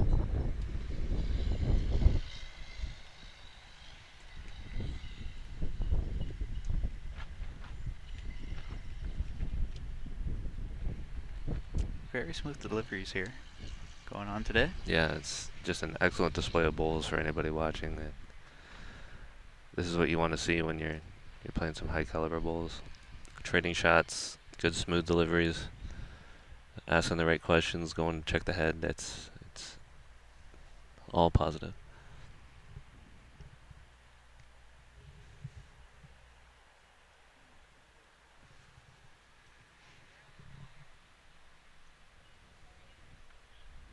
And just catching the edge. Looked like it was just going to sail by for shot, but if she would have squeaked by, that would have been a beauty bowl. Pricilla wants to know the count. I would think it's 1 for her. That looks like 1 Pricilla, but raspberry ripple to the right. Yeah.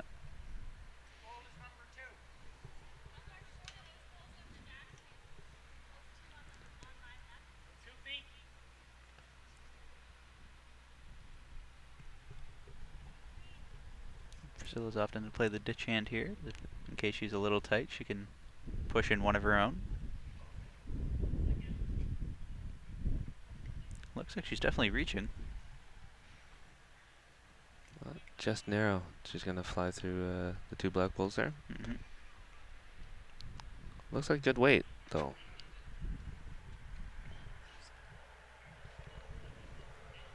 I'm sure Carah will be playing a similar strategy, trying to push in one of her own, on the other hand. And she will do just that. Yeah, I believe so. That should be enough. just got enough of it to flop it in front.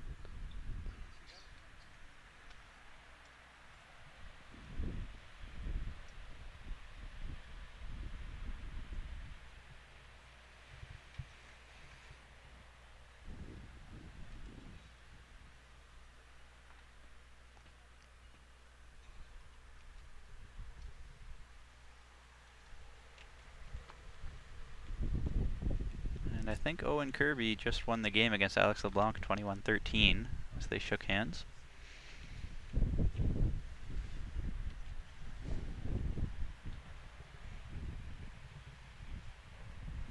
Priscilla's throwing a little bit of weight at this. I think she's just trying to pick the bowl. Yeah. Just missed. Just got narrow again with the weight. That'll be one for Carah to tie it up at 17-17. Yeah.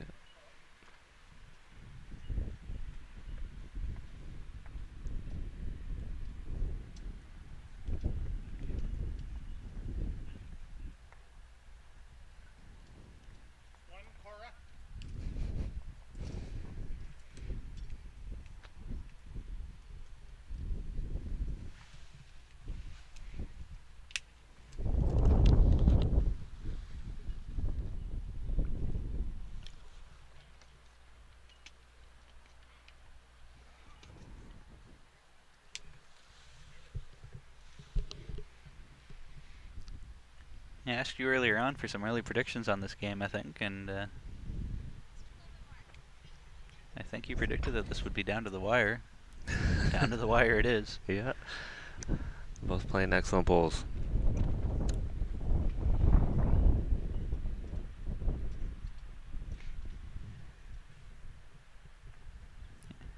Anne-Marie Siteman and John Siteman have been to the Australian Open the past couple of years. This year they brought back a bunch of t-shirts and pants and Australian gear that they've been selling off to raise funds. Gotta say, some of those shirts they brought back do look nice. They are very nice, and you can see some of the players off the green. They're changing shirts and putting them on, trying to keep cool and still look good. Yeah, the Forster Lang pairs yesterday was a very colorful event, as almost every player was wearing some sort of shirt or jersey. Yeah, it was really neat to see. The greens looked great, filled with colorful players. Carah Webster just drew two beauties in there.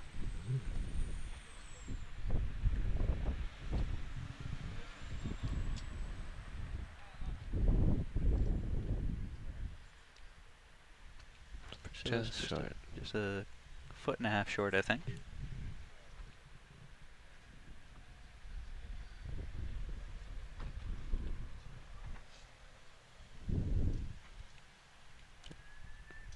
She just wanted to play through a bit. Getting some Protect position yourself. on the back, yeah. A little bit of protection. Pricilla's asking, is she down two?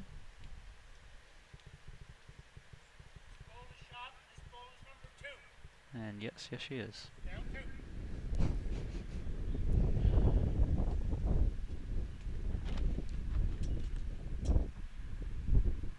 A whole lot of eyes on this game, as there's only a couple others still going.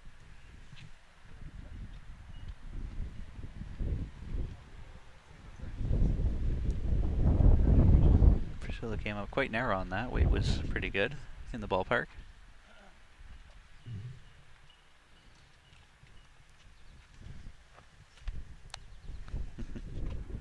Interesting. Carah's decided to pick the other side to come down. I think she gave up on that, yeah. Didn't want to touch it. Yeah, coming up very short. Not sure if that'll be in Priscilla's eye. I don't think so, because she's playing the other hand.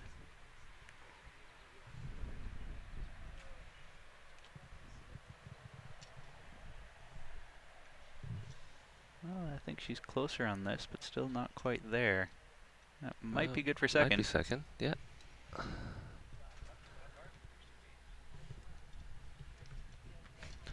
Marker's taking a look.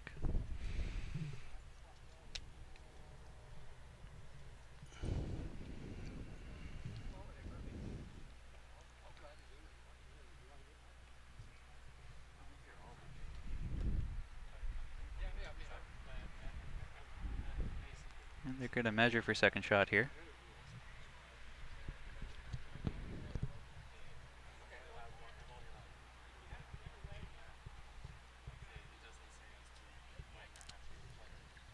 We have a couple of really good games going on here. You've got Josh Cameron and Grant Wilkie on green 4, 17-16. Lucas Caldwell and Brandon Watson on green 7. That's 14-14. And Brandon's brother Carter Watson and Robbie Law. And that's 13-13 on 8. So, yeah. Yeah, real tight ones. This green in front of us here, they had to stop and find a wedge from an umpire real quick as Carah's bowl was a nice little lean. I don't know if that was one or two. It looked like it was just one. Didn't look like they touched the second bowl there.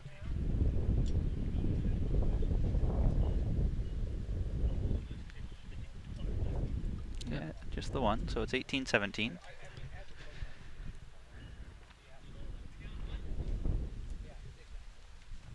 This can be when some players really get into nerves,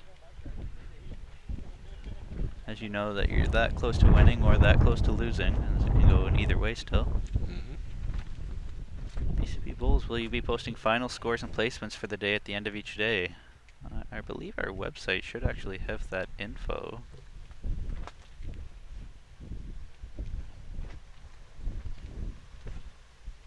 Looks like it's not quite up yet. Our scorer will be working on that soon.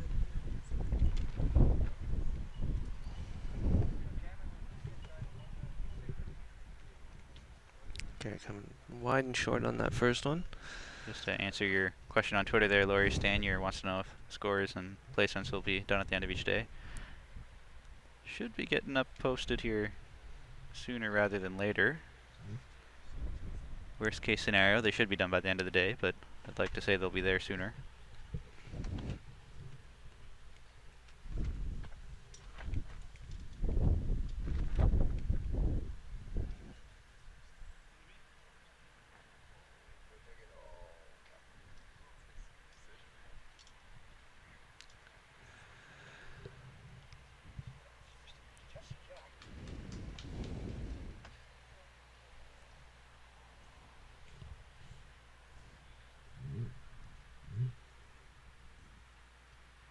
If they're not showing up now, then yes, at the end of the day, I'll probably take a screenshot of where everybody's at and share it on Facebook and Twitter. But yeah, they're coming up now. You might just need to exit the page and re-enter it for the U25 Championships. As I can see now when you go to results and standings, they're there. Good trail bowl from Pricilla to set for shot, and good response from Carah to try second shot behind, I believe. Oh, I'll eat my words.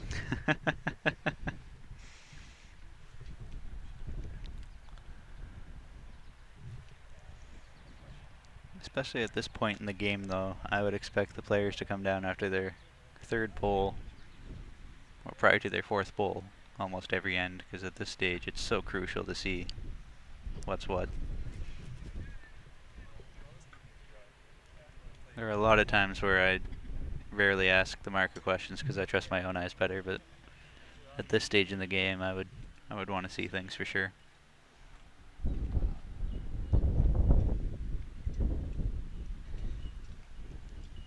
I bet she wishes she could have that bull back. Yeah, because if it's 3 and she can draw in a fourth, that would be game. Priscilla's definitely going to take a really careful look at this to see where she stands. I could change her shot. She might want to play her backhand and come through that port to the black bull. Just try to rest it out for 4. Or do you just draw for 3 and look for that last point?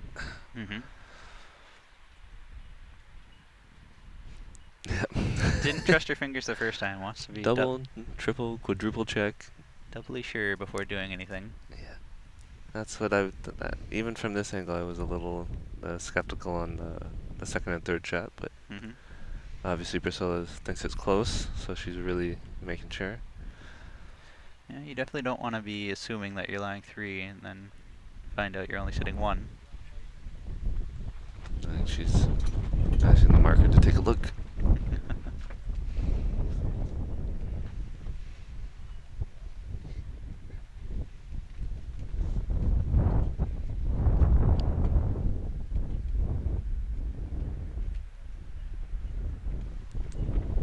Yeah, I thought it was 2 before, but it's a very lengthy peek at the head. Yeah.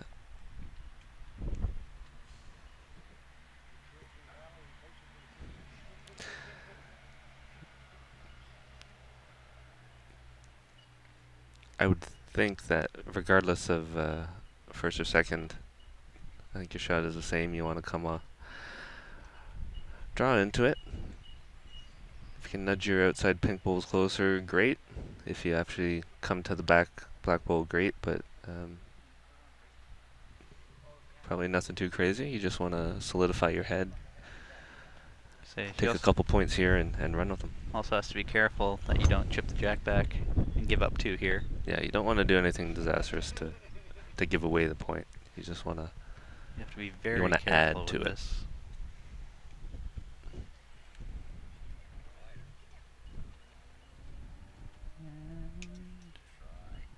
Trying. She got the right fluff, but I don't think that's in the count.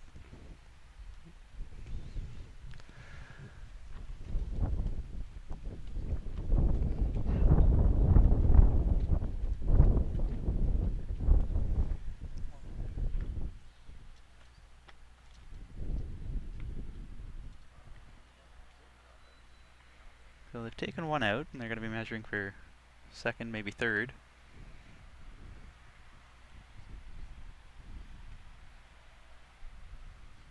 And Carah's right up in there, making sure that she's doing everything properly. I would be too. Definitely don't want to be losing the game by a measure, but no. 2.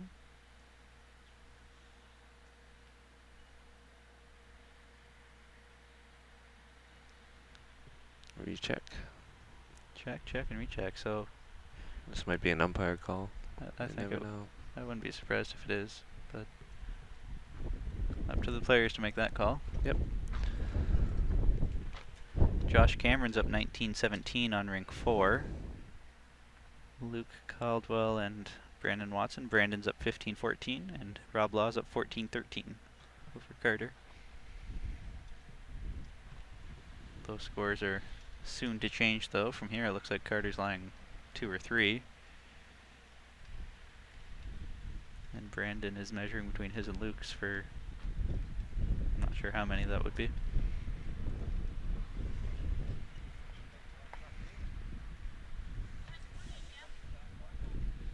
Good end for Pricilla there. Just snuck the lead. 2 for Pricilla to just make that 19-18.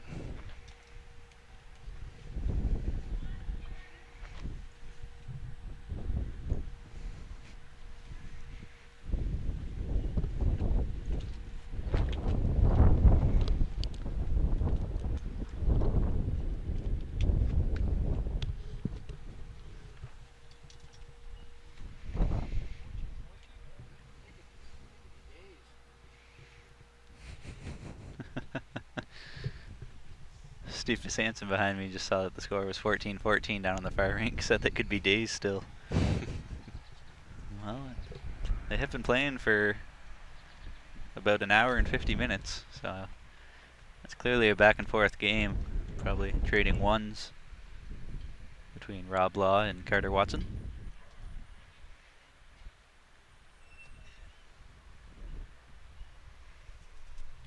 Robbie had to buy the first round, and Carter lost to Owen.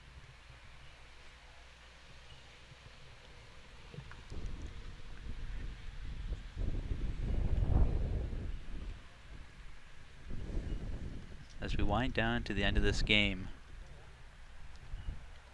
you can see that Carah's really trying to put some pressure on here. Heads are getting tight. They're asking a lot more questions as we go after each bowl. Am I shot or who shot?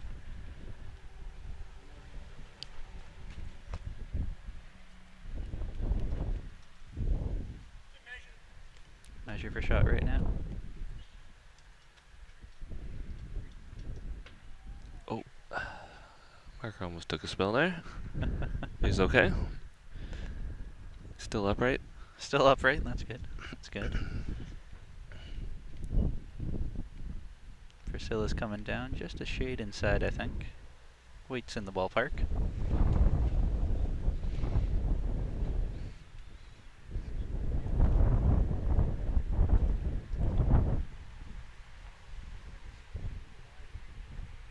Carah's a little wider around the back.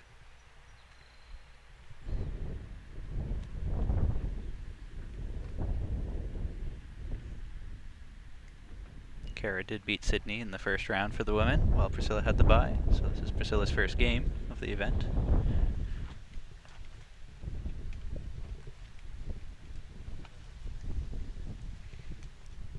And this looks like a nice ball there for Pricilla. Beauty shot.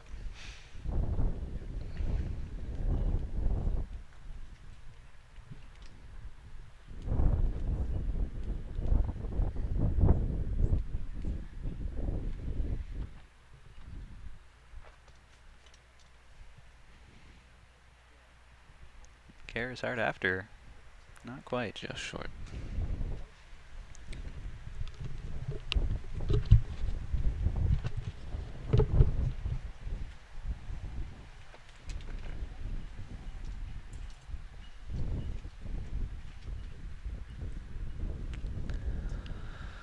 See what Pricilla does here.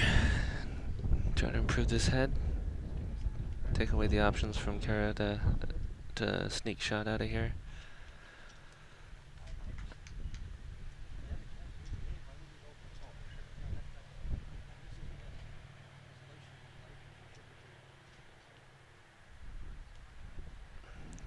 Pricilla playing the ditch side draw. Just trying to draw up for 2 here. Backed out a little bit on her. She just dropped it a couple feet short. Carah gone back to her coach to get some water and have a quick chat, I believe. Critical shot here for her to see what she does. She just tried to draw a shot, drag the jack back to her back 2 black poles. Could even push Pricilla out to sit 1, maybe 2. I think I'd be looking to come down the ditch hand side and onto Priscilla's, if not the jack, and drag that back. And see what she shows.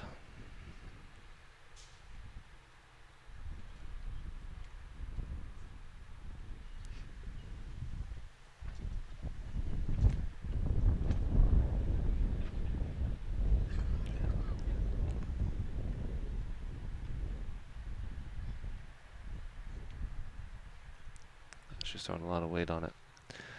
Probably, I haven't seen her throw a lot of weight this game, which is probably to her disadvantage.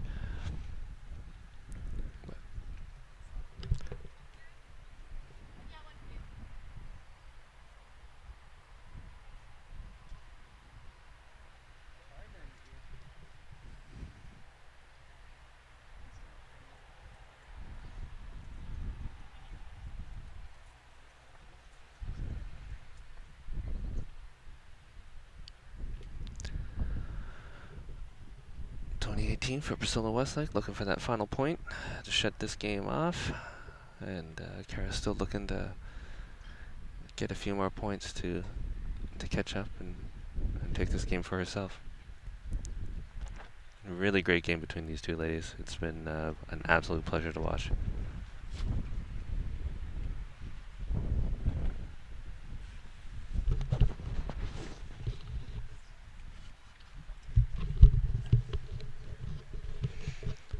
So, great weight, just low wide on her first bowl.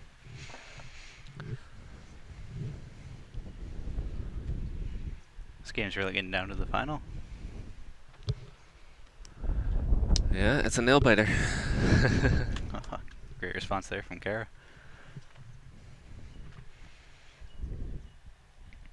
And this isn't the only nail biter. A couple of rings over, 1919. Josh and Grant.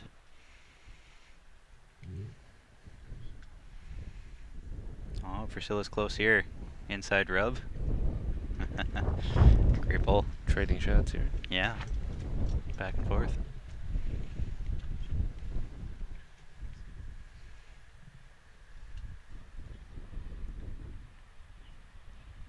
Carah got a little wide on that one. Ended up in a pretty good spot though.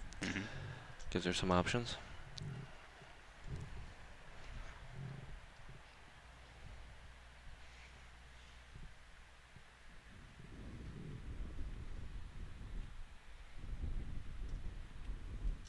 And Pricilla's just through.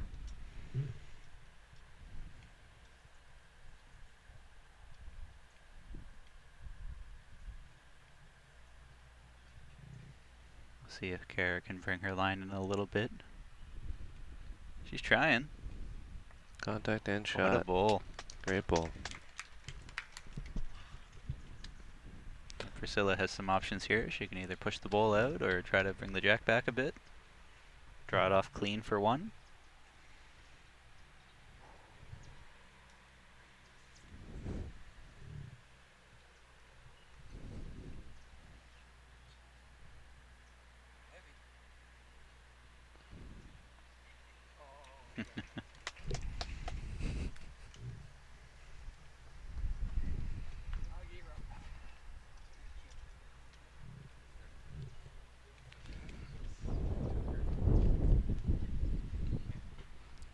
Pricilla taking her time to really think this through. She just needs one shot to win this game.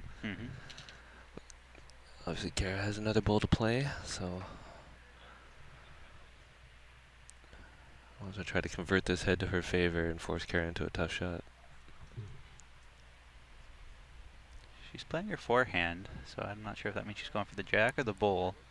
I think either would suffice. And just missed. Yeah.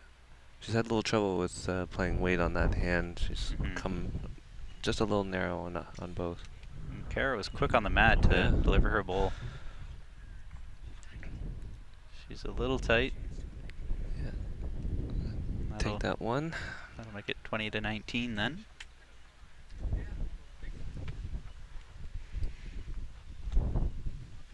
And as I say that, I believe it's 20-19 for Grant over Josh on the other rink too. 17 all for Luke and Brandon, and 17-14 for Carter over Robbie. Yeah. Just a big deep breath from Grant Wilkie on that last point he got, because he had to make a conversion shot on his last bowl to actually sneak that shot away.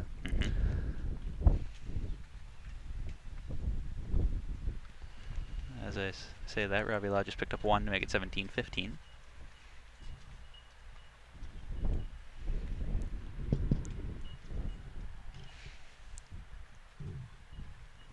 Such a drastic change from the levels of competition from the under-18 to the under-25s. For the juniors, there were so many games that were done in 45 minutes, 50 minutes, just because, well, skill disparity as well as playing to 3 less points. But that's definitely not the case here as we're approaching the 2-hour mark, and all of the games that are still going on are very close. Great opening bowl. That's fantastic.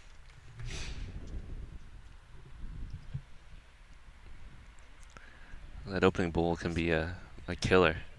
You definitely take the pressure off yourself, put it on the opponent, force them into an even tougher shot to beat you.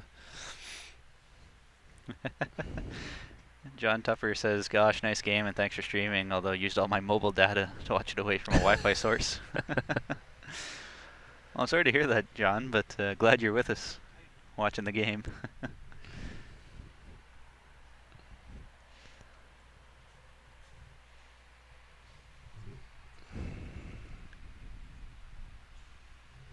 Definitely, I wouldn't say good practice, but good habit to try to come back after someone's put that first bowl on as pressure. That's a skill to have, to know that you're down one in a tough situation like this.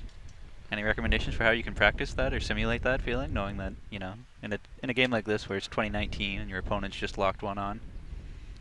It's a mental thing. You have to be able to bring yourself up and increase your arousal for the game in training, to translate that into the game itself. I see many players that just can't bring themselves up to a pressure situation. You can just practice the heads. Reduce the number of bowls that you can play to improve the head to like 1 or 2. Set up some difficult heads for yourself, and just keep practicing that conversion until it just becomes a natural thing for yourself. Bowl in front, bowl behind, to either side. Oh, great shot there from Pricilla. Under pressure. Granny's biting her nails and Barb's cooking. I wonder if Granny's still biting her nails after that great shot by Pricilla. And this is Carah's last bowl, so she needs to make this. Yeah. Unfortunately, she has no deep bowls to bail herself out if she drags the jack. She's not coming down to the head to take a look either. No. I'm quite shocked by that. I would have thought that playing down the ditch side would be beneficial with her black bowl on the side there, but I would too, but I guess she likes that forehand side. She's been playing it well. Here she comes. I believe she's just going to end up short. Oh, she's short and just gave up the game. Alright. And Grant just gave Josh Cameron the win as well. Josh wins 21-20, and Pricilla wins 21-19. Good games all around. Good games all around. Further on down, Luke Caldwell's up 18-17 over Brandon Watson, and Carter Watson still up 17-15 over Rob Law.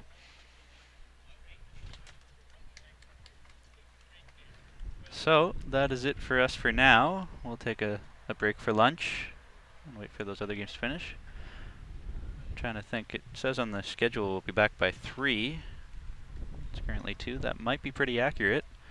We'll post on Facebook and Twitter as soon as we know. So we'll see you then.